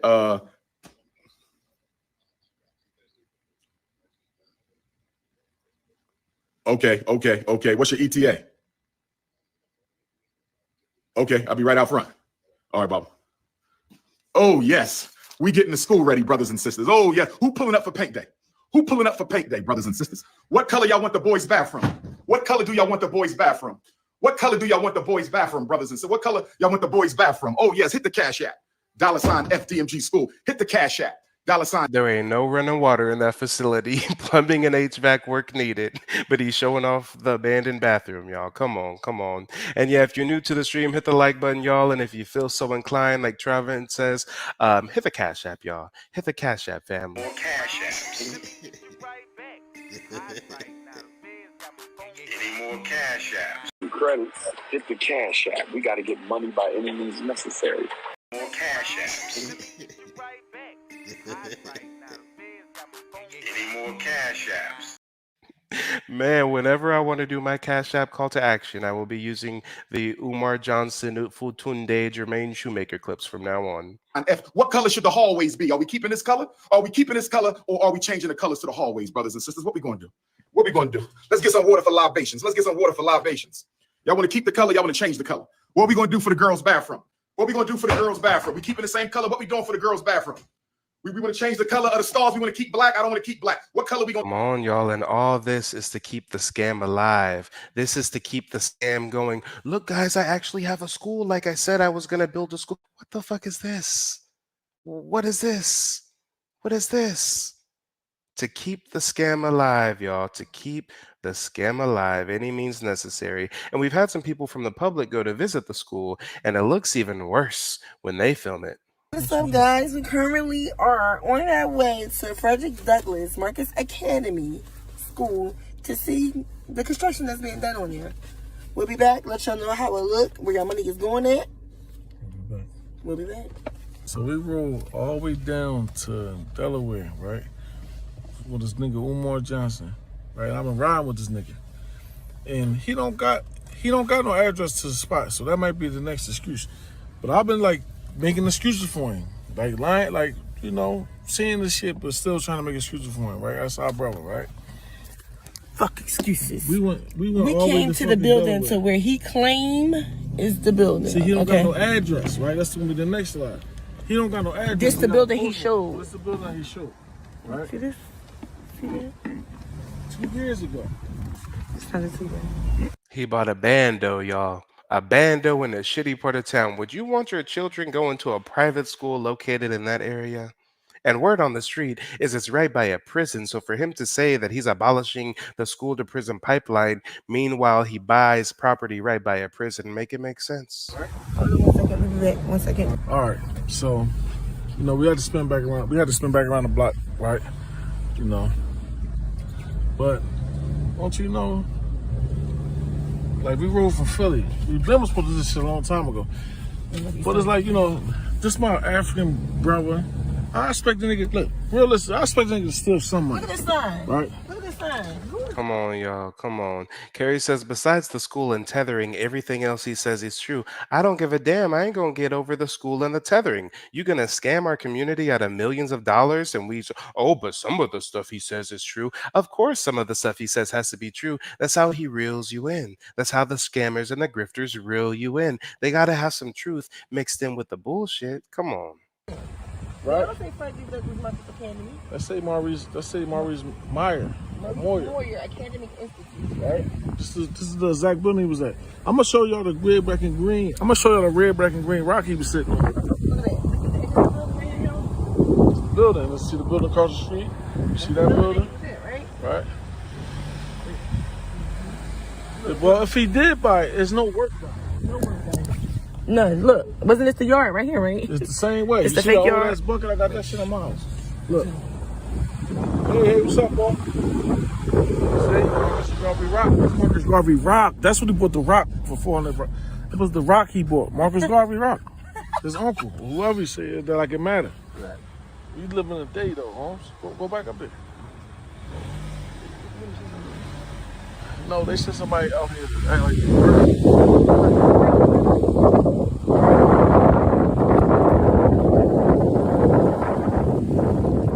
I'm lost. I'm not trespassing. I'm lost. I didn't get out and touch your property. So I get out and walk back around. How long you? All right. When we first rode by, it wasn't nobody out there. Now it's somebody out there like shoveling something. They ain't no motherfuckers. He bought this building how long ago? Okay. Damn, Something done with y'all. all that money he got. Come on. Damn. 5 years later, he buys a bando, y'all. Buys a bando for him to host some block parties. Make it make sense, y'all. Make it make sense. Make it make sense. And it turns out this terrible investment he bought, he's not even keeping up with the taxes, y'all. He's hundreds of thousands of dollars behind on the taxes for the bando. So do you really think he's ever going to build a school? This is not something Photoshop or made up. Copy, paste that in here. So that's the website and that's the parcel number. When you type in the parcel number and you click search, right here, you can see Douglas Fredrick and Garvey Marcus, Wilmington, 611 East 17th Street. And you click on details. Now, as you can see, let's zoom in so we make this a little bit bigger for you. Again, owner, Douglas Fredrick and Garvey Marcus, RBG International Leadership Academy, Inc., P.O. Box 9634, Wilmington, Delaware 19809. Now we come down here, as you can see right here, 2019A. The principal due is $2,589.55. The penalty due is $155.38. The principal due is $25,881.14. The penalty due is $1,294.05. School balance due right down here is $27,175.19. Understand, it gets better. Why is this important? Why are we covering the tax issues? Because as Pound Facts stated, he purchased the school based upon public records, and I don't believe this, but based upon public records, he purchased the school for $400,000. So let's factor in closing costs and say that's another 50 to 100 grand. Based upon what he's received from GoFundMe. Come on, y'all. Come on. You behind on the taxes for the bando that you purchased 5 years too late. Yep. So let's go back. And now let's put in the other building. This is the other building that he owns. Click search. And as you can see, let's click details. And Keeson, we know exactly what he's spending the money on, y'all. Hit the cash app. We got to get money by any means necessary. Fredrick Douglas High School renovations coming right up. Credits. Hit the cash. Chat for you guys. He gambling it away. Come on. Go and do your own due diligence, because this is what people are supposed to be doing if you claim to care about the community. This is the other building's parcel number. Now you come down here and look at this. 2019A, principal due is $5,532.88. The penalty due because he's late is $331.97. The principal due is $55,298.19. The penalty due is $2,764.90.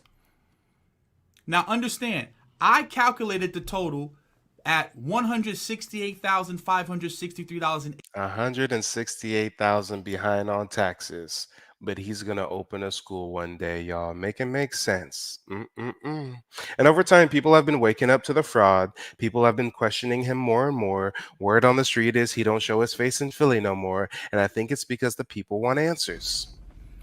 Umar can't tell you when the HVAC coming. Umar can't tell you when the school opening.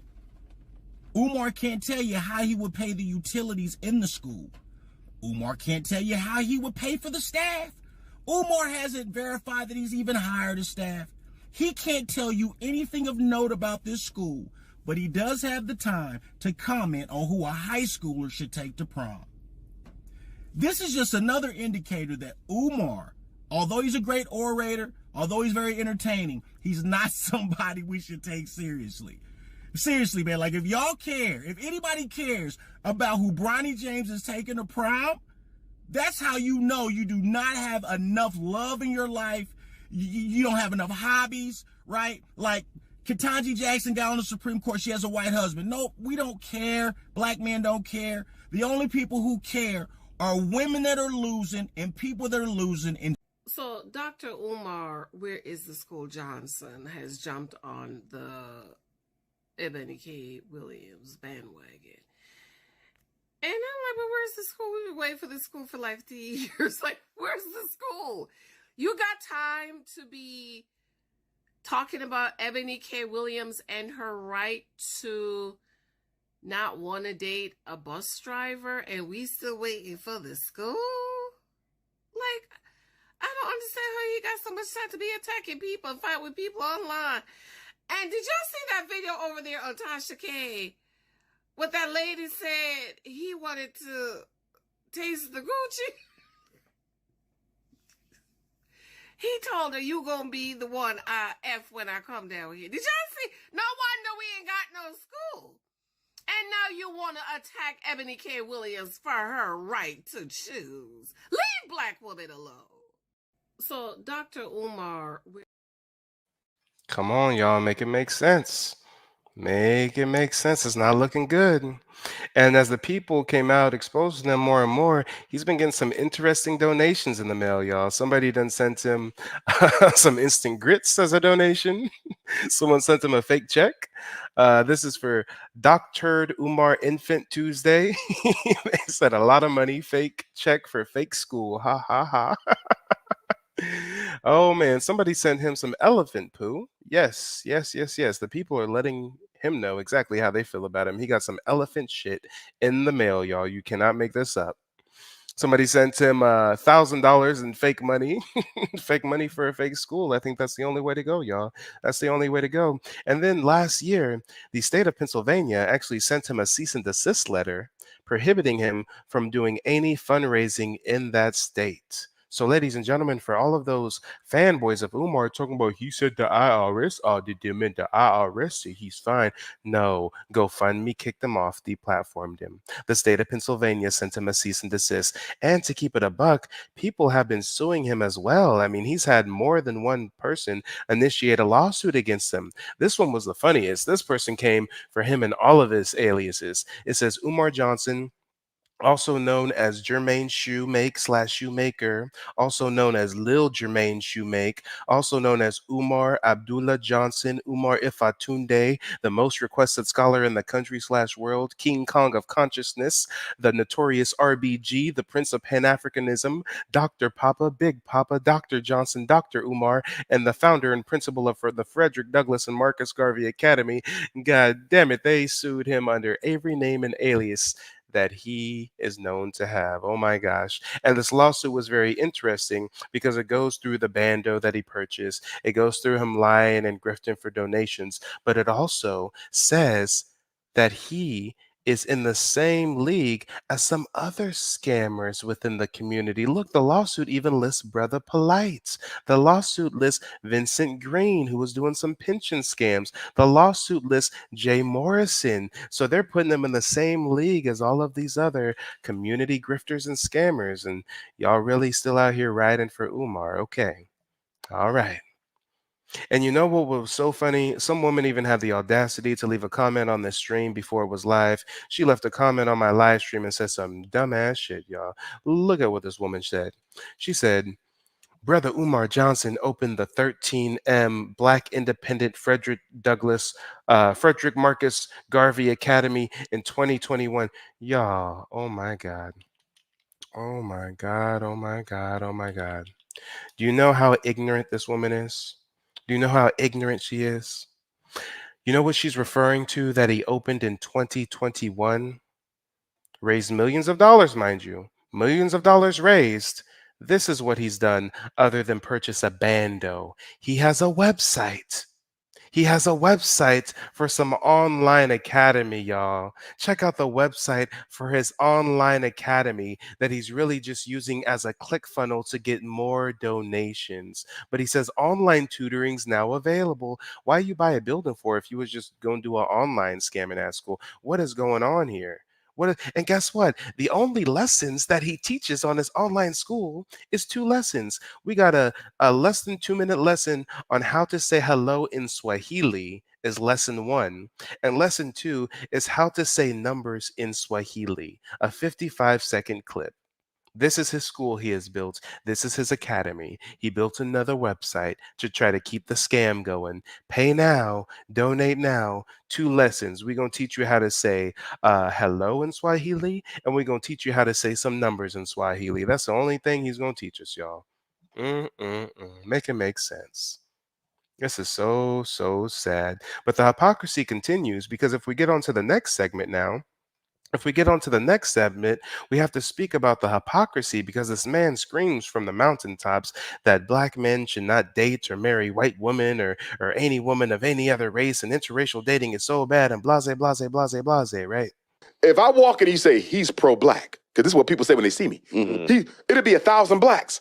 He's pro-black. Do you know what you're saying about everybody else in here? No, they're fucking coons. Do you see what I'm saying? Yeah. We're the only people, we're the people who are for us are the minority. Think about that. But you have to describe people who care about black people as pro-black. Had a lot of conversations with people about this topic, a lot of heated debates. People want to know, can you be pro-black and date outside your race? Absolutely not. And I got my good brother right here, who's an advocate. And he says that you can be pro-black and date outside. Impossible. You cannot. Marriage is a business. When you get married, you commit your mind, your body, your heart, your soul. We're going to take dating advice from this motherfucker. Knocking down strippers. Okay. And your pocketbook, your savings, your estate, your wealth. You commit that to that person you're married to. See, when you marry, you don't marry an individual. You marry into a race. You marry into a community. So I didn't marry a Jewish woman. I married into Jewish society. Question, Dr. Umar, are you totally against interracial relationships? I am totally against it, and I want to make sure you understand why. It's not because... Cut it out, Envy. Cut it out, Envy. Don't do that, Envy. I'm going to be having a serious conversation. We have a name for it. We have a name for it. The Snow Bunny Crisis. Okay. I am against the Snow Bunny Crisis. And I want your white listeners to understand. Because people be trying to say stuff like, he's the Black Hitler. I'm not the Black Hitler. I am in no way interested in hurting or harming the life of any human. White, Asian, Chinese. I believe in respect. God damn it. And we got one of the biggest cooning and buffooning shows out there, The Breakfast Club, platforming this imbecile. Come on, y'all. They all in it together. DJ Envy doing real estate scams. Umar Johnson scamming the community. Come on. And everybody. The reason I'm against interracial marriage, Envy and Charlemagne, is because marriage is an economic contract. It's an economic contract. Most women do not marry down in status. They marry up. And if you don't believe me, show me a rich white woman married to a broke-ass black man. He's talking about how marriage is such a business. Meanwhile, he got 2 children out of wedlock and refused to marry their black mothers. So we supposed to not marry who you don't want us to marry. Meanwhile, you having babies with black women, but these black women aren't good enough for you to marry. Hypocrisy. Black men have a valid claim to argue about child support. Absolutely. Absolutely. You know, I've been victimized by child support. I didn't marry my oldest daughter's mother. She wanted to get married, and I didn't. It's not that. Damn, that black queen wanted to get married to you, and you refused to marry her. But we should take your marriage advice. She couldn't have been the wife, but I was not going to marry you just because you were having my child. It don't work that way. And that's how her and her family wanted it to work. And when I said it's not going to work that way, I got put in child support. My daughter was only 3 months old. I went to the child support hearing. The hearing officer, he didn't even want to do the order. He said, your daughter only 3 months. She's still on Pampers and milk. What money? Yeah, we're supposed to take his advice and not date outside of our race because he says there's some issue with it. Meanwhile, he's running around making single baby mamas. Yeah, y'all. Make it make sense. But that really isn't the biggest part of the hypocrisy, y'all. That's really not the biggest part of the hypocrisy. The hypocrisy goes even deeper than that because he's said time and time again, he's shouted it from the mountaintops that you can't be pro-black and date a white woman. You can't be pro-black and date outside of your race. But at the same exact time, his direct ancestor, right? His self-proclaimed direct ancestor, the man that he's dick riding from the grave, i.e. Fredrick Douglas, not only was Fredrick Douglas biracial, but Fredrick Douglas also had a white wife. So how are you running around lying, saying that you're a part of the Fredrick Douglas family? You're bigging him up. You're trying to put him on the name of your school and XYZ. You're trying to disrespect anybody else who dates interracially. Meanwhile, your godfather, if you will, your Lord and Savior, Fredrick Douglass, had a white wife, but he don't want to talk about that.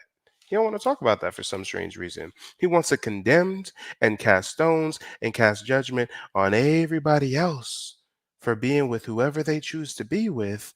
But Fredrick Douglass had a white wife, and y'all, I didn't even know this until I did the research on the stream today.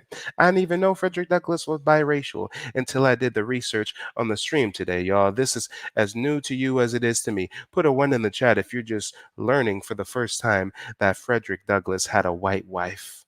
The same man that he holds in such high regard, the same man that he wants to put up on this pedestal. Respect. Do you respect? I don't talk about respect. I get tremendous respect from my people. I'm not talking about that. Do you respect Fredrick Douglass? Obviously, yes. But he had a white wife. He did. So that's what I'm gonna clarify. Why is that an issue? Why is that if you put in the work and you have the history, who cares who you marry? I already answered that question, and I told you I don't care how much work you put in. If you don't commit yourself to a black woman, ultimately you wasn't totally committed to the struggle. Why the fuck you lying? Why you always lying? Oh my God, stop fucking lying. Why the fuck you lying? Be criticized, as I did on the Breakfast Club. Now, it has to be put in context. He didn't marry the white woman until he was an old man, after his wife, Anna Murray Douglas, of 50 years, a blue-black chocolate woman through whom all my cousins were. Oh, Fredrick Douglass, he did marry a white woman, but he was an old man when he did it, and he was married to a black woman first, and then the white woman, but he's still married outside of his race. You said you have no respect for it. You said you can't be pro-black if you date or marry outside of your race, and Fredrick Douglass did exactly that. Hypocrisy, y'all. Hypocrisy. Make it make sense. Make it make sense. But he's gonna pull the Cynthia G, y'all. Cynthia G talks about the Pookies and the Ray Rays, but then she got impregnated by one. But Cynthia G says, yeah, but I didn't have a son. I have a daughter. He talks down on interracial dating. Fredrick Douglass married interracially. Oh, but he did it when he was old. All right, y'all. All right, semantics. We're getting into semantics. And before we bring up a special guest who actually has a bit of a history with Umar Johnson, y'all are going to get the exclusive tonight, y'all. I'm telling you. Hit the like button, hit the Cash App, hit the PayPal. Y'all going to get an exclusive tonight. But before we get into that, I want to get on to one more thing that I found was oh so jarring. This man in classic tether fashion is also anti-reparations. That if we got reparations, that would have helped. Let me ask you a question. The question on the table. If we get reparations, will that help us? If somebody is mentally ill in a mental asylum, mental hospital. Is he off the rip trying to equate black people in America as being mentally ill in a mental asylum? Why is the comparison between us with a mentally ill where's he going with this? Where's he going with this? In a mental asylum, mental hospital. You give him $1 million. Gone. Does it reverse the illness? Nah, it don't. Does it do anything to treat his problem? No. So let's take that to a community. If a community has no... So he thinks that we mentally ill and we just so down bad, so we shouldn't get no money because we shouldn't know what to do with classic tether shit, y'all. Classic tether babble. Institutions. No way to trap the money in their community. They own none of the institutions. And you drop a couple $1 trillion in that community. It's over. How is that money going to benefit the people when all the institutions in the community that are going to take their money are not owned by people who look like them? I'm going to ask it another way. We don't need to own all the businesses and institutions to better ourselves with money via the form of reparations. You took your ass to the white man's college to get your PhD. That wasn't a black-owned institution. So what are you talking about? What are you talking about? Because we don't own the institutions. Nigga, it's been 10 years and you can't build a fucking school. What you talking about owning an institution? You can't even build one with over $1 million in donations. Stop the cap. This man got his reparations, y'all. All the black folk done send him $1 million or $2 million under the guise he gonna build us a school one day, but we shouldn't get nothing. If we don't responsibly spend the money we already have, how can we spend more? What makes you think giving you more is going to change your situation? Now, let me say this. I want to be clear. I support reparations. Okay. For sure. I support it. The reparations movement was born from the Pan-Africanist movement. I support reparations. No, it was not. You conscious coon clowns have been talking about Amunhotep and Amun-Ra, and we're ancient Egyptian gods and goddesses, and y'all wasn't talking shit about reparations. What are you smoking? What are you smoking? Oh my gosh, I think I know what he's smoking. They are contacting the college to try to force them to cancel my lecture this Thursday to close out Black History Month. They're claiming I smoke crack. They are Yeah, we know what you smoking. Don't support is thirsty, opportunistic Negroes who are pushing for reparations externally before we have delivered reparations internally to ourselves. In other words, Oh my God, back with the conscious bullshit. We gotta eternally get our reparations inside ourselves before we can get any money because we don't own the institutions and the nigga, shut up. But you getting donations for businesses and institutions. Exactly, Reka, exactly. Make it make sense, y'all. Make it make sense. He's not against reparations, but we gotta internally do that. Oh my God, you a coon, you a buffoon, you a sellout, you a scammer, you a grifter, you a runner, you a track star. And this shit is ridiculous. This shit is oh so ridiculous, y'all. But you know what? I'm running out of time. We got to wrap up the stream here shortly. But before we do, I got a bit of an exclusive coming from the back to the front.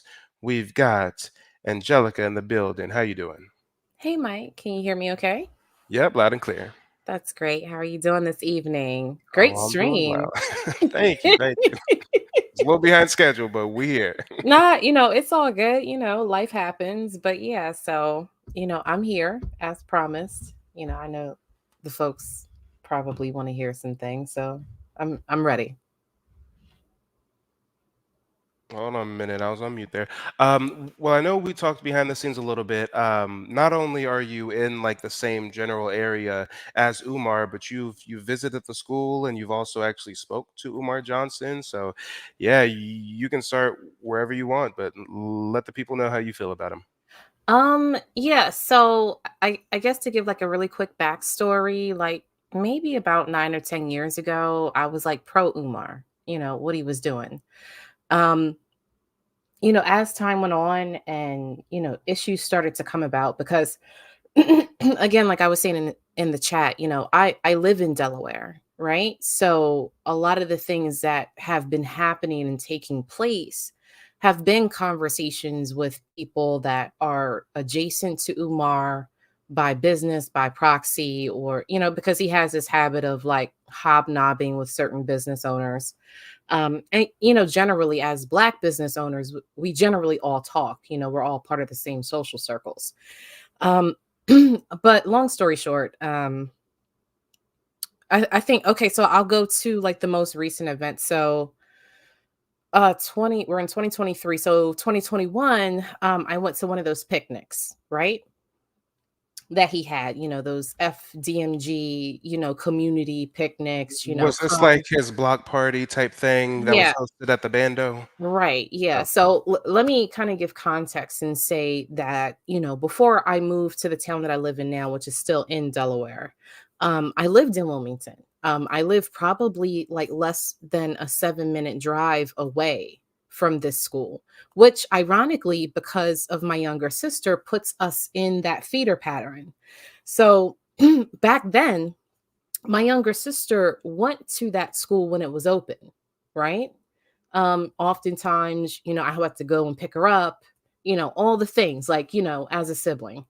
And so when the school shut down, and well, we were already gone by that point, but when the school shut down, like there was a lot of conversation about,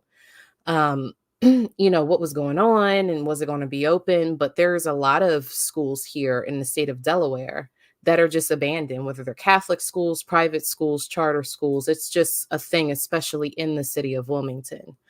So yeah, like I said, I went to this particular function and it kind of got a little bit of traction because there was a guy that got put out.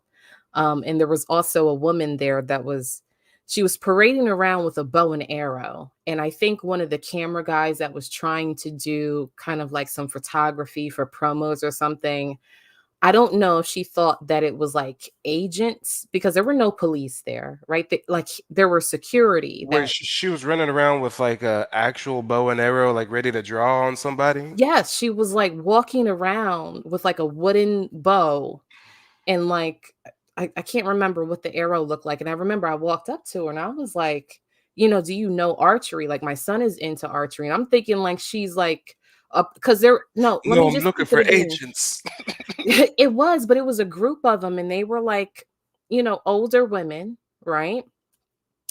And they all had kind of like their particular weapon of choice. Like I said, there was one lady, she tried to shoot down the drone.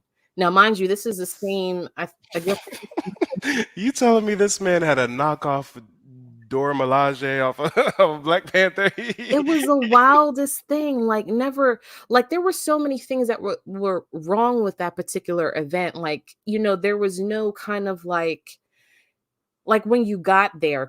Well, let me say this, like that school is the block behind Vandiver Avenue. Vandiver Avenue is like the street where like a good majority of the bad things happen. Like this school is right down the street from what they call Riverside, which is a community of projects. Like they even have Also, it's a the hood. song. It's Yeah, the so they have a hood. song that's called Riverside Bucket 26. Like you can find this song on YouTube, and this school is like literally minutes away from the bucket, minutes away from Riverside, right? So, you pull up, because, it's a city street. You have to park like 5-6 blocks away, walk way out of the way to get to this place. And there's like this line. So I never forget it. I'm sitting in this line because I was asked to come. One of my personal friends said they were going, they asked me to come. Even though I wasn't really for it because of other reasons, but I went anyway. So you get there and there's like this long line and people like standing around and like people are filling out forms. So there's nobody directing you as to whether you can just walk in, but people were just standing around waiting. And this line, like I remember I asked one couple and I'm like, how long have you guys been waiting here? And they're like, yeah, we've been here 40 minutes. But mind you, this is during the active block party. So people thinking that they're having to sign waivers for the block party. And then so one guy just happened to walk past me that was like security. I'm like, do we need to be in this line? He was like, no, this is just for like the kids' gift bag. Like you So have there to was people waiting for kids' gift because bag nobody lines, didn't said know. anything. There's nobody. Now, mind you, Umar's alleged wives, his actual wives are there. Yeah, it was just so Sounds like it was crazy. just completely unorganized. No, it was. It really was. Like there were a lot of vendors there, which was really cool. But as far as like the organization of the actual event itself, it was just like haphazardly put together because again, like that school, like because it's been abandoned for so long, like people make jokes that that's the road that like drug dealers drive up to stay off of Vandiver Avenue. So Like he they don't want to really, be really bought seen. a bando. He He literally literally got a bought bando. the bando. Like all jokes aside. So, I do the thing and then this is when I'm like engaging in conversation with the lady with the bow and arrow. At this time I had no idea she was going to attempt to try to shoot the drone down, right? She was trying to shoot the drone with the bow and arrow. She like but that's the thing, like when I asked her if she knew anything about archery, she was like, no, I just recently got this. I said, well, did you have it made? It was the craziest thing. And it's like she's looking at me crazy, like, why am I asking her these questions, right? Don't you know you ain't supposed to ask questions around Umar? You just supposed to obey. But this is the thing. So people don't know me, right? So they're looking at me as a stranger, but they don't know that I have like a little bit of history, right? So she's looking at me side eye. She's running around with the bow and arrow. There's another lady that has like a spear, and there was another woman who had something else, but I forgot what it was. But yeah, so the event for me was really interesting. And I finally, because, even though I've pulled my support, again, I was there with someone else and they were like, yeah, they're trying to get me to kind of kindle some sort of relationship with Umar. I'm like, I'm not really interested. Like he hasn't done anything for me personally to prove that there's a conversation worth having. Right. So, I end up going up with them. They find Umar. We're chatting and he's telling, like he's completely forgotten because it's been years since we last talked, forgotten who I was. And I'm looking at him and he's like, yes, sis, I'm going to give you a hug. And like, I'm there and I'm like trying to like not to give him the signal that like, cause again, I'm with my friend. So I don't want to be like that girl that's like, nah, but then it was like, crazy. I'm cool. Like, but at the same time, I really don't want to. So I do like the church hug, like the little pat. And then like, it was funny because as like, like I put my hands like around him, I'm like, oh, he's soft. He's like squishy. And I was like, He a pudgy little thing, huh? yeah, Damn. he was very, malleable. Mm. That's a word that I'll use. I gotta ask, Angela, gotta ask. Ladies nowadays speak very candidly about things that give them the ick. Now, putting your arms around a man that's oh so soft and gelatin-like, does that give you the ick? Like it wasn't pleasant. You know what I'm saying? Like it was so like when I felt his person, I'll just say that. When I felt his person, like I felt like I was hugging like a female friend. Oh, damn. Like he was soft.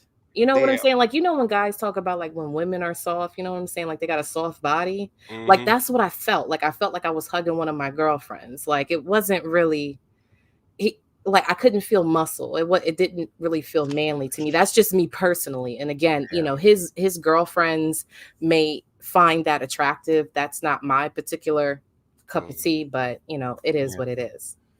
Damn.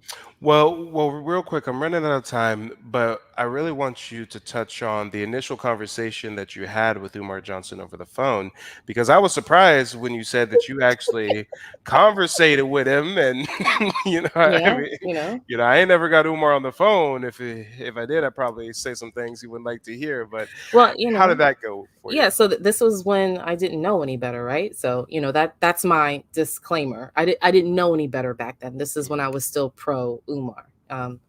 But yeah, so like I said, anybody that's lived in Delaware, especially in Wilmington, at least in certain social groups, kind of know that there has always been this trend of a lot of charter schools opening and then closing several years later, like 2 or 3 years later. So there were a lot of vacancies as far as schools. So this is back when I was heavy in the conscious community and I had a few connects. And I had seen an interview, and I can't remember who he did the interview with, but it was some random interview. And it was like around the time that he was trying to get funding for the school in Virginia or North Carolina, wherever it was. And I remember saying to this person, I'm like, man, I would love to talk to him. You know what I'm saying? Because there's so many opportunities here in Delaware. And it's like right down, Philadelphia is a 30-minute drive, 20 minutes if you're speeding type of thing. And so they were like, you know what, that's a good idea. Let me see what I can do. And I didn't think any much of it after that. And then I got a text message from that person and they said, hey, is it cool? I reached out. Is it cool if I pass your number along? And I said, yeah, it's fine. And so maybe like a couple of weeks later, after I got that text message, I had a phone call. I don't know why I answered it, but when I did answer, it was Umar.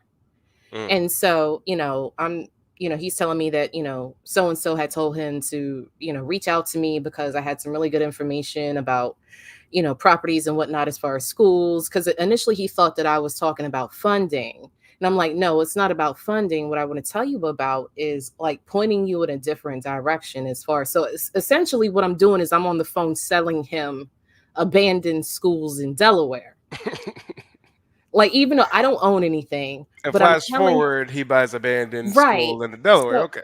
right. So again, I don't want to say that there's any science when people are listening to me right now. No, forget that. I blame you. He would have never bought the bando, and he would never be able to keep the grift alive if you didn't tell him about them cheap properties over by the projects over But there I by the didn't prison. know. I didn't know. You know what I'm saying? Like in that moment at that time, so it was just me, again, I'm heavy into the conscious community and like there's really no scene in Delaware. Like there were barely any nightclubs here, especially for Black folks, right? So it's like I was trying to associate myself with people to kind of bring that audience here because a lot of it was up north more, New Jersey, New York, even DC and stuff like that. So I'm trying to encourage people to kind of put their eyes here because we needed it. We were going through at the time, especially in Wilmington, a lot of issues. And, I was at least trying my best to try to change what was happening in the city. Right. And, I talked to him for about 20 minutes about, how there were so many. I mean, I was naming streets, addresses, and all this other stuff. And, like I said, we talked, it was, it was a solid conversation or whatever. And he was, before we ended, he's like, yeah, well, just email me properties as you get them. If things don't work out down, with the other school, I may turn my direction back, closer to home. That's exactly what he did. Yeah. Well, hey, So we live and we learn. I ain't gonna chastise you too hard, but shame, shame. He probably got an extra 800,000 in donations since he bought the bando. Look, family, I Yo, got the bando. Now it just needs electricity and plumbing and HVAC. yeah, I mean, like if I would have known then what I know now, I would have never gotten on that phone. I would have never done it. You know what I'm saying? Because people have invested Matter of fact, large amounts of hold money. on. Let me just pause the video right there. He does look like a squishy ass nigga. Look at that. You look like one squishy ass Negro. Why did he ever think it'd be wise to go shirtless on camera? I mean, I mean, that was a couple of years ago. Like, I put my arms on his person and he was really soft. Damn. Yeah, that's what stuck out. Yeah. Well, hey, if there's any closing remarks you want to leave us with, I got to get out of here soon, unfortunately. But this has been a wild ride, even just preparing for the stream. I mean, I knew he was a scammer just by seeing a little bit of his content, but I didn't know it was so deep with the lying about being related to Fredrick Douglas and the stripper issues and the 2 babies out of wedlock, unwed. I mean, it just gets deep. It gets deep. He hates any black man that dates outside his race, yet his daddy, Douglas, did. Make it make sense. Make it make sense. There's just a lot of hypocrisy and contradictions when it comes to Umar. It's like he can criticize. Like, I remember that one video where he was talking about he had to hire white people to get the HVAC done. In reality, he was hiring junkies from off of Vandiver Avenue.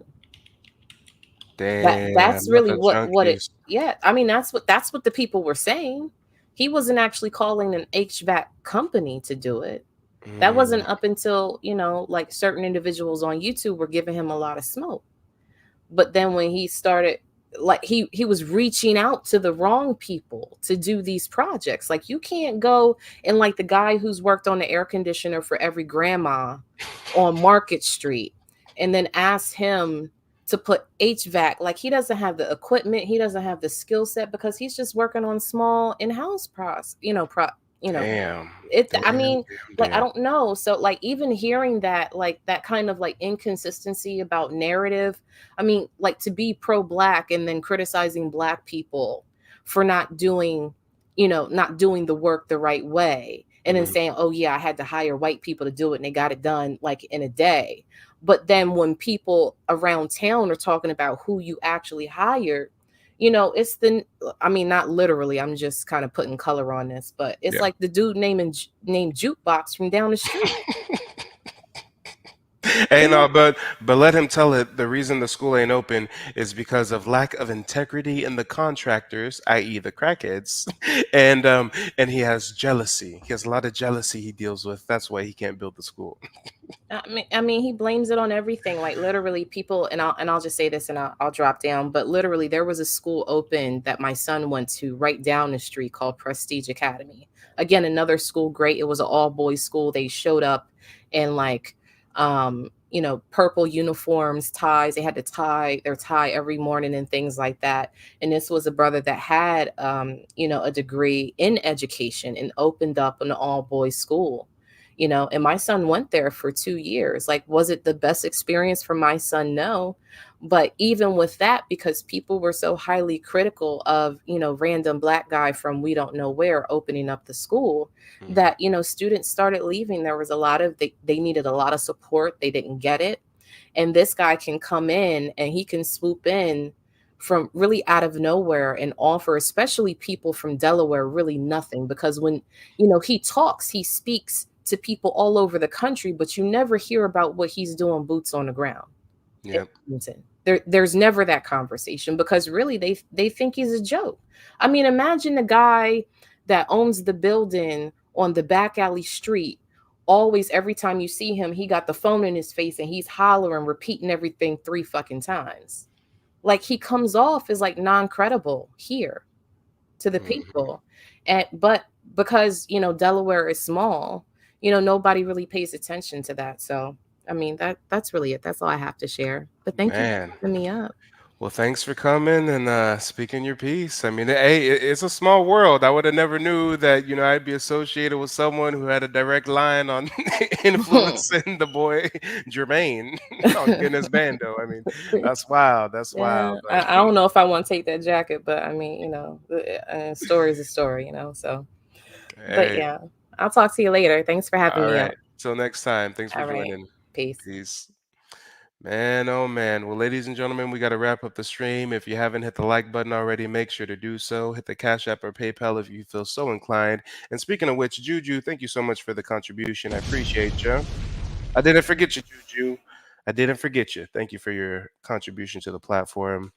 Man, it takes many hours doing the research to expose these grifters and these scammers, but I do it for y'all. And matter of fact, I started a poll when we started this stream. I said, do you guys think that Umar will ever build a school? 264 votes. 79% of you guys say no. I'm surprised even 21% of you guys said yes. Man, oh man, oh man. Thank you guys for showing up and showing out. And also, if you guys don't know who the plainest Jane is, I'm sure you all do. Come on now. But go and check out that sister. I'm a big fan of her content, and that's saying a lot because I don't watch a lot of these YouTubers out here. But I will be doing a few more streams next week. We've got some more content on just Hannah Pearl pasty things. We've got an expose on Priscilla the Queen Maker, as she calls herself, and many more content coming down the line. What I want to leave you guys with while we wrap up this stream is this was so humorous, but Tariq Nasheed let Umar Johnson have a little piece of his mind. So I'll leave you with a little message from our boy Tariq. This fat fuck nigga, Dr. Umar Johnson. Now, he just did a live video. Now, let me start over. For those who don't know, Umar, the moist fucking walrus-looking nigga, put up a post today just disrespecting me. Talking about he gonna address me and Boyce Watkins tonight. And a lot of people are like, yeah, this is not a good look for the family. But look, I don't let this hoe ass nigga. Yeah, I just saw the live stream on Instagram. He's making threats about what he's gonna do physically if people got his name in his. If we got his name in our mouth, talking about me and Boyce Watkins, nigga, Umar, your name is in my fucking mouth. If you put, this nigga's doing all that snipping and blinking. If you put my name in your mouth, it's gonna get physical, nigga. Umar fucking Johnson, Umar bitch Nate Johnson. Your name is in my mouth, nigga. I'm saying your bitch ass name. Your name is in my fucking mouth. You just say, I'm gonna get physical. Hello, imaginary goons? Clown ass nigga. Look. Dude. Umar Johnson, big fat fuck nigga, bitch ass con ass nigga. Oh, look, let me apologize. Jermaine Shoemaker, whatever the fuck your name is, nigga.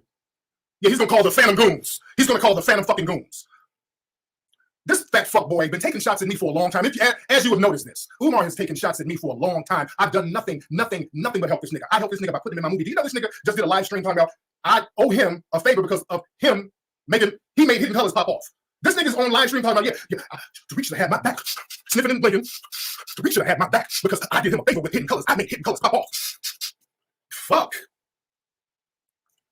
My fucking dude, I've been so neutral with this whole ass nigga. Understand, fat fuck boy, you ain't gonna do shit. Your name is in my mouth. I'm gonna keep saying it, and you ain't gonna do a motherfucking thing. This nigga's been talking slick about me for years, and I've let it slide. He's a fuck boy, man. Umar's a fuck boy. I stayed. People, man, y'all don't start that. Man, y'all can't be doing this, man. How much longer I gotta let this fake ass, con ass, fraudulent ass nigga just take shots at me, man? Enough is enough. Damn. I'm defending this nigga. He just did a video. You talking about you neutral? You didn't have my back. You said charge it to the game. If Umar stole something, I didn't say all that. What the fuck you talking about, nigga? This dude, Umar, man, he has been taking shots at me for the longest. I put him in my movie. He takes a shot at me. I defend this nigga against the stripper. When that shit popped off, I defended him. He came out shitting on me. Put up some tweets talking about when I went on my code of conduct tour. He's like, yeah, code of conduct, just keep my name out your mouth.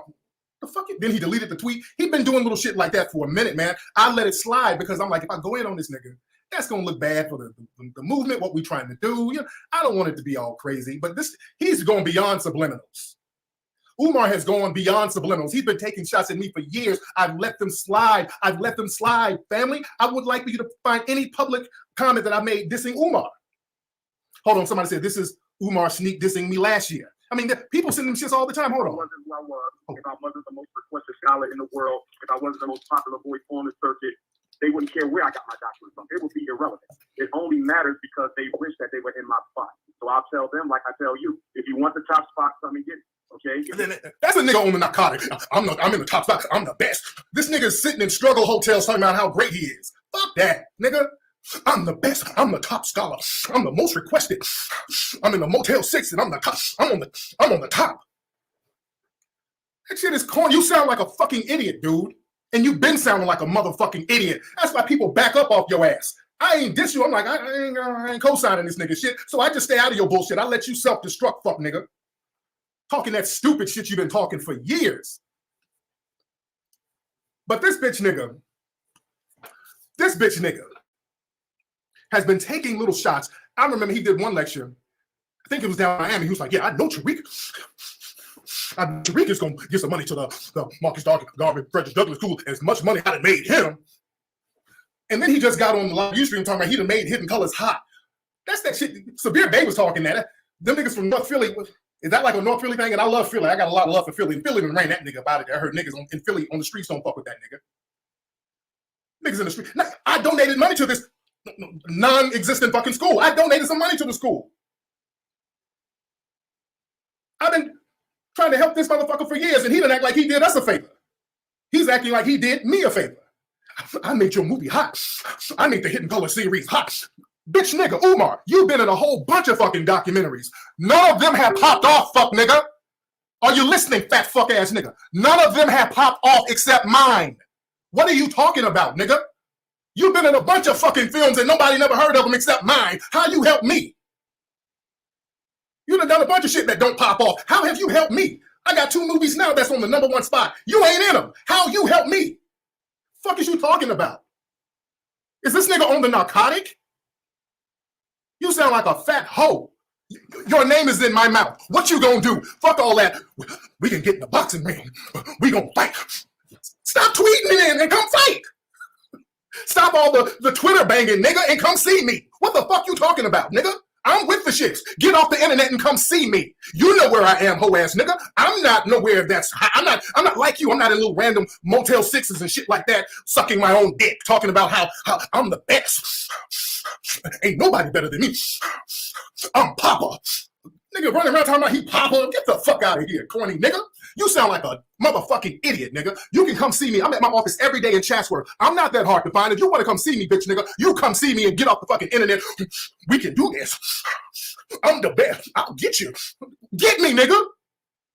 Come get me, Umar Johnson. Your fat fucking bitch-ass name is in my mouth. Come get me. I'm saying your name over and over again. If you say my name again, your name again, Umar the big fat bitch-ass nigga Johnson.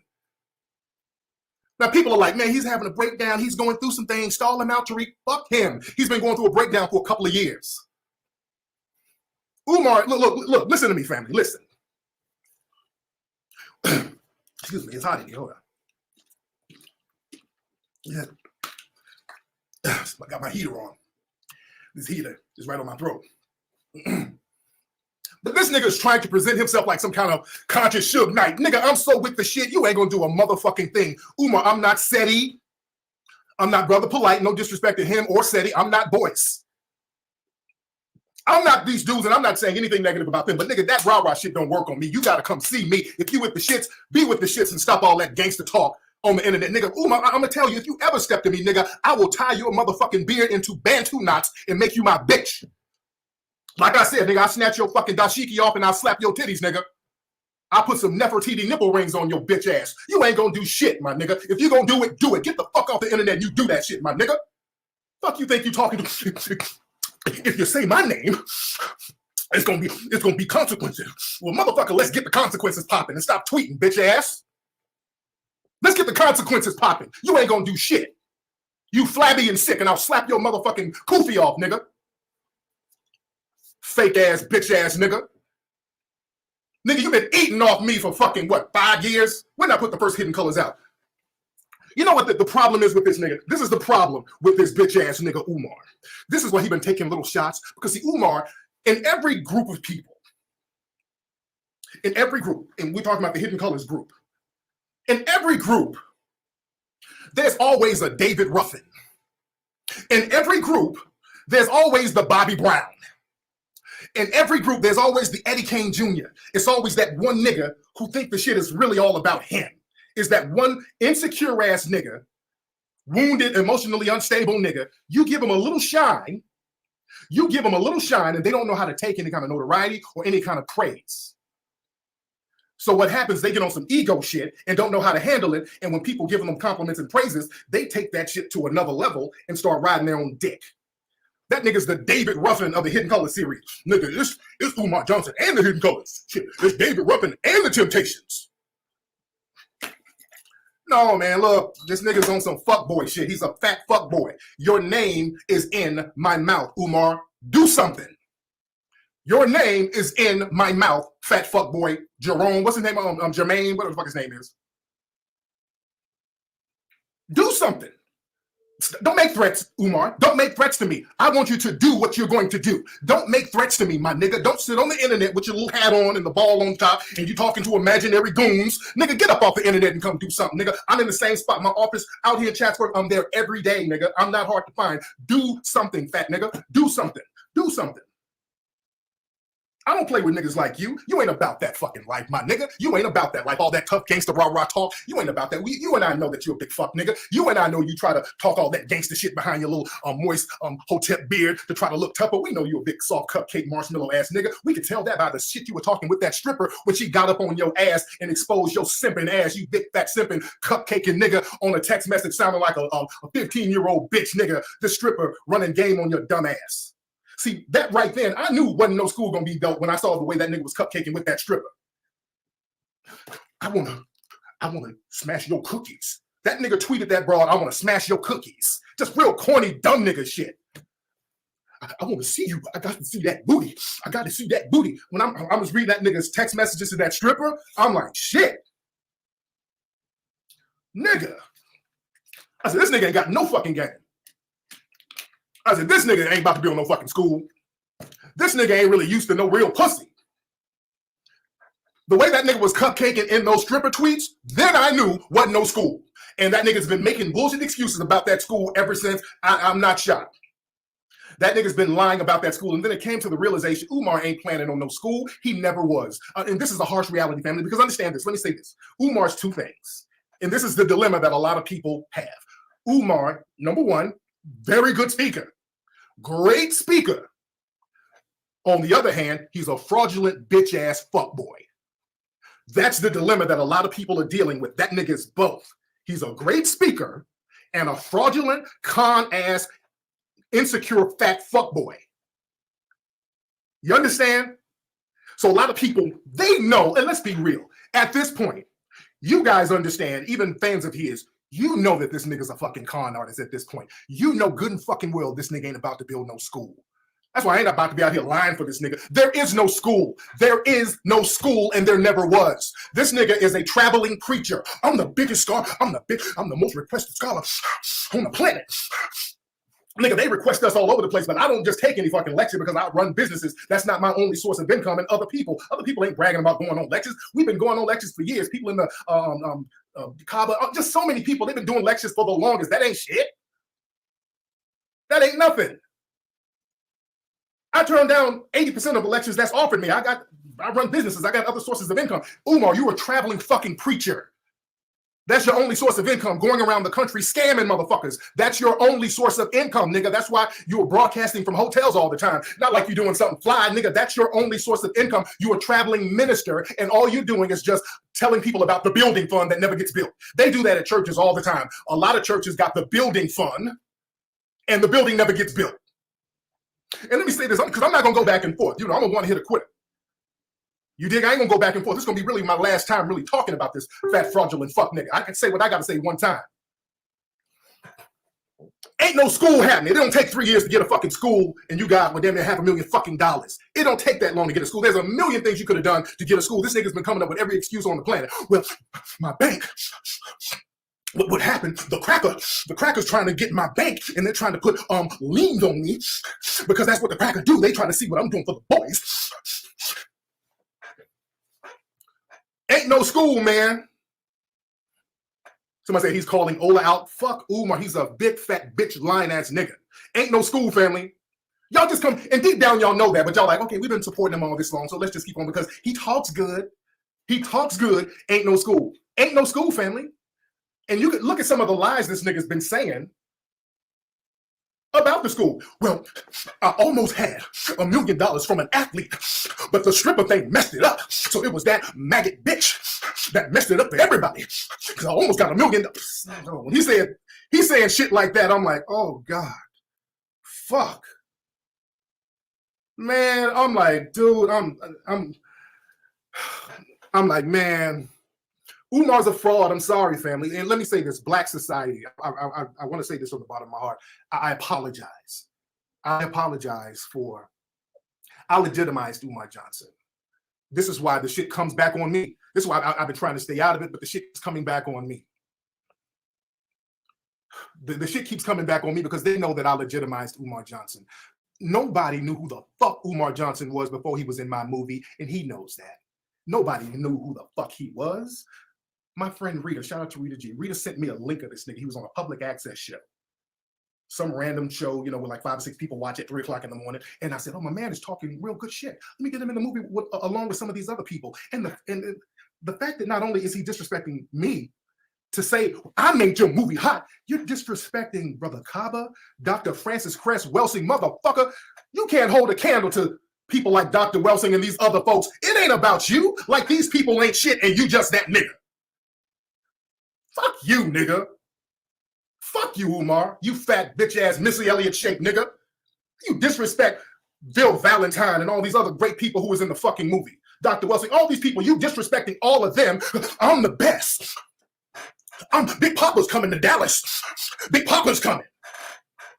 Nigga sitting up talking about he Big Papa and all this old bullshit. I've seen lectures of this nigga talking about how all these other scholars are mad at me. They just jealous because I'm at a lecture at the Hampton Inn and they jealous because I'm cuter than them too. Fuck. This nigga, it's a David Ruffin. It's always a David Ruffin ass nigga like him. It's always a bitch ass David Ruffin ass nigga like him. And this nigga's always talking about what he's done. Umar has not done shit tangible for nobody. He has not done anything quantifiable for nobody. Point to something that Umar Johnson has done quantifiable. He'll say some shit. Well, I saved lives. No, nobody saved lives like me. You can't quantify that. You understand? He's always trying to name some Y'all, I'm over here smoking and dying with you. Oh man, that's my first time watching this. This is absolutely crazy. Shout out to Tariq Nasheed. I'm so glad that he does not issue any form of copyright strikes because I am certainly not following fair use right now. But he is roasting the shit out of this, man. And shout out to Jarrett. Thank you so much for the cash app, brother. I appreciate the contribution. Quantifiable shit. I'm the most requested. You can't quantify that. Notice the little word games this fuck nigga's doing. Notice the little word games. Umar Johnson saved lives. You can't quantify that. I saved lives if we're gonna go there. What have you done tangible? You ain't done a motherfucking thing tangible but lie and steal money from people. Nigga, you stole money. That's what it is. Ain't no school and ain't gonna be no school. And you just keep looking for ways to deflect from that. So now he's gonna conjure up a beef with me. So now he can go around talking about a beef with me so he don't have to talk about he stole that fucking money. He don't have to answer to that because now he's into some other beef shit. You can talk about everything else except talking about that money you done put in your motherfucking pocket, nigga. And I apologize to Black society for him and my part in legitimizing this nigga. Nobody knew who the fuck he was. I brought my audience to the game. I already had an audience. I've been doing lectures way before the Hidden Color series. Sold out lectures, just talking about dating, relationships, all types of regular shit. I already had a built-in audience. I've been on mainstream television. I was doing that when I started doing the Hidden Color series. They were about to give me, I had 3 fucking offers for television shows. If you guys listen to my old Ustream shows, I was showing pilots and I was showing behind the scenes stuff of pilots we were doing. And dude, so I had a whole bunch of other shit, but I chose to do the Hidden Color series because it was something that was needed. But this nigga talking about how he made the shit pop off. Well, nigga, how come you ain't got nothing else popping off? How come none of your other shit popped off, Umar? How come none of your other DVDs that you've been in popped off? None of them popped off, nigga. Fuck is you talking about? Umar's a fraud, man. I'm sorry. And this nigga's been frauding for a minute, man. His whole thing, I'm the descendant of Fredrick Douglas. I'm the descendant of all that yelling and shit. He's a preacher. I am a descendant of Fredrick Douglas. So we all paid that respect yelling. earlier to the Honorable Fredrick Douglas, my direct ancestor, and it's only fitting and it's only with respect that if we're going to big up the masculine energy. We got to big up the feminine energy. And we know that Queen Mother Harriet and Fredrick Douglass were very, very good friends. Some even say may have been cousins, which means I'm related to Harriet Tubman. I ain't gonna even get into that right now. And so we paid respects. And then blinking and all that old bullshit. Just because a nigga say some shit passionately, that don't mean the shit is real. He runs these little psychological games and shit. Yeah, man, I've been on international television, so doing this, that wasn't nothing. I've already had the international spotlight. That ain't shit. But you get a nigga like Umar, who nobody knew.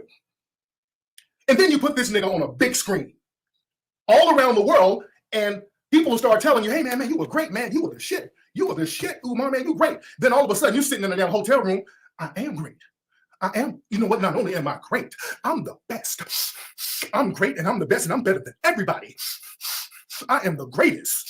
I'm the king. Then this nigga's, oh, man. You start feeling embarrassed for this nigga. Nobody was fucking with this dude. And this is the thing that burns Umar up. This is the thing that burns Umar, because I've seen him do interviews where he would talk about how people began to know him, and he would deliberately leave Hidden Colors out. I said, okay, nigga, all right, I ain't tripping. I don't need props or whatever. But people like James Small, Brother Kaba, they'll call me up all the time. They're like, man, I was doing my thing. But the Hidden Colors series, being in that, man, that took my shit to another level. That's grown man shit. They don't have to do that, but these are grown men who are secure with themselves. Umar's a bitch, man. Umar's a bitch dude. Umar's a bitch ass dude, man. And a bitch nigga, if you put a bitch nigga in the spotlight, all you do is magnify how much of a bitch he is.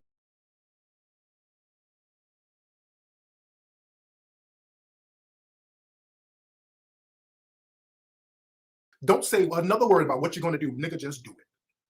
Because you ain't going to do shit just like you ain't building no fucking school. You Gabby Sitter belly ass bitch nigga. You ain't going to do shit. But sit your ass in a roach-infested Motel 6 talking about, hey, Papa is coming to Kentucky. And the strippers in the area want to get saved by Papa. Papa's coming. I'm like, oh, fuck out of here. The fuck out of here, man. I do things that are tangible. I ain't sitting up talking about I'm Papa and I'm the great. Fuck that, nigga. We got folks, black folks out here getting killed, man. I done paid for people's funerals, for people's rent, and gave money to orphanages in Africa. I don't go to Africa just to go out there and talk, do some sightseeing, and come back, nigga. I put money in the fucking game. I'm going back out there to do some investing. And I got receipts on my motherfucking Instagram. You ain't got to ask me for receipts, and I cuss you out if you ask me for receipts. People ask this nigga, hey, Umar, hey, brother, what's going on with the money? Don't you dare ask me. How dare you ask Papa? How dare you ask Papa where the money is? How dare you ask me? That's a silly ass question. How does Dr. Umar help black boys? That's a silly ass question. But because you got a blind weave in your head, I'm going to answer the question because you don't know no better. Because you... I will beat you. Well, let me call my imaginary goons. Goons. Oops. Somebody asks you where the money, you start screaming on people. What kind of bullshit is that?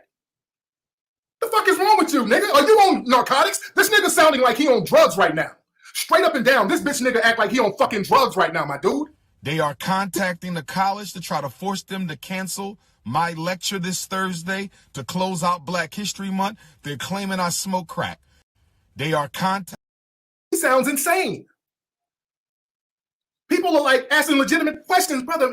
Hey man, I gave you my little money. I ain't got that much money. Well, you ungrateful. You should be grateful to give your money to Papa. Papa, you big fat insecure motherfucker. Some hood rat done fucked you and told you was Papa and were fucking you. Ooh, Umar, you were the bomb in Hidden Colors. Ooh, hit this pussy from the back, Papa. Ooh, that has a nice ring to it. I'm gonna be Papa from now on, and I'm gonna use Papa for Prince of Pan-Africanism. This nigga was fucking a single mother, and she whispered some sweet nothings in your fat fucking ear. One of these old ass broads you cupcaking with. You hoe ass nigga. You can tell a nigga by the way he deals with women. This nigga got all types of child support suits against his ass. He's a fuck nigga, dude. You a fuck nigga. Oh, that's why Too Short need 40 say. So homie, please don't marry that bitch. Don't do it. And that's so why I'll never be cash apps. Any more cash apps? You mean I I get everything I want to get. I have some fun with it and make her mama trip. Cause if I'm in her life, it's a problem. A real player's at your girl, you better stop it. So how much money was raised? What the people gave? All kinds of people gave. How much was raised, and what's the status of that money? $700,000, and the status is we're still looking for a school, and the status is my start date for FDMG will be 8/21/18, or if at all, it may be delayed to 8/21/19, which is the anniversary of the Nat Turner War. Turn your back on the bitch, she ain't acting right. He hit it way before you, now he's back in her life. What you gonna do when you lose her? She got a nigga on the side just to use her. If it's me, I'm parking at the front door, and you be knocking on her bedroom window. You see the shadows, you hear the sounds, but you don't do nothing, you just turn back around like a bitch. That goes without saying. How is the school coming? We pushing, brother. We pushing. Black mother. You know what? At the Fredrick Douglas Marcus Garvey Academy, I'm going to have a Super Soaker water gun. At the Fredrick Douglas Marcus Garvey Academy, I'm going to have a Super Soaker water gun. Invented by a black man, by the way. Invented by a black man, by the way. Invented by a black man, by the way. I'm going to have a Super Soaker water gun. And if any black mother walks into the doors of the Fredrick Douglas Marcus Garvey RBG International Leadership Academy for Pan-African Excellence in your pajamas, I'm telling you now, if you walk into my school in your pajamas, I'm a super soaker your ass from head to toe.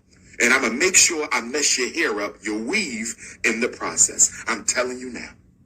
See, we an independent school. We can do that. We not a charter school. We not a charter school. We not a public school. There was a lot. She got a lot of bitch in her, but not more than you. I never underestimate what you want to do. Act like a bitch. That's why I don't got love for bitch. I got a big booty and it's juicy. You better cut it out. She said she got a big booty and it's juicy. Sisters, let's do the work first. Don't worry. We're going to make love. Oh, we're going to make some love. You better believe that. Oh, that's why Too Short need 4 to say. I keep telling you, consciousness over coochie, politics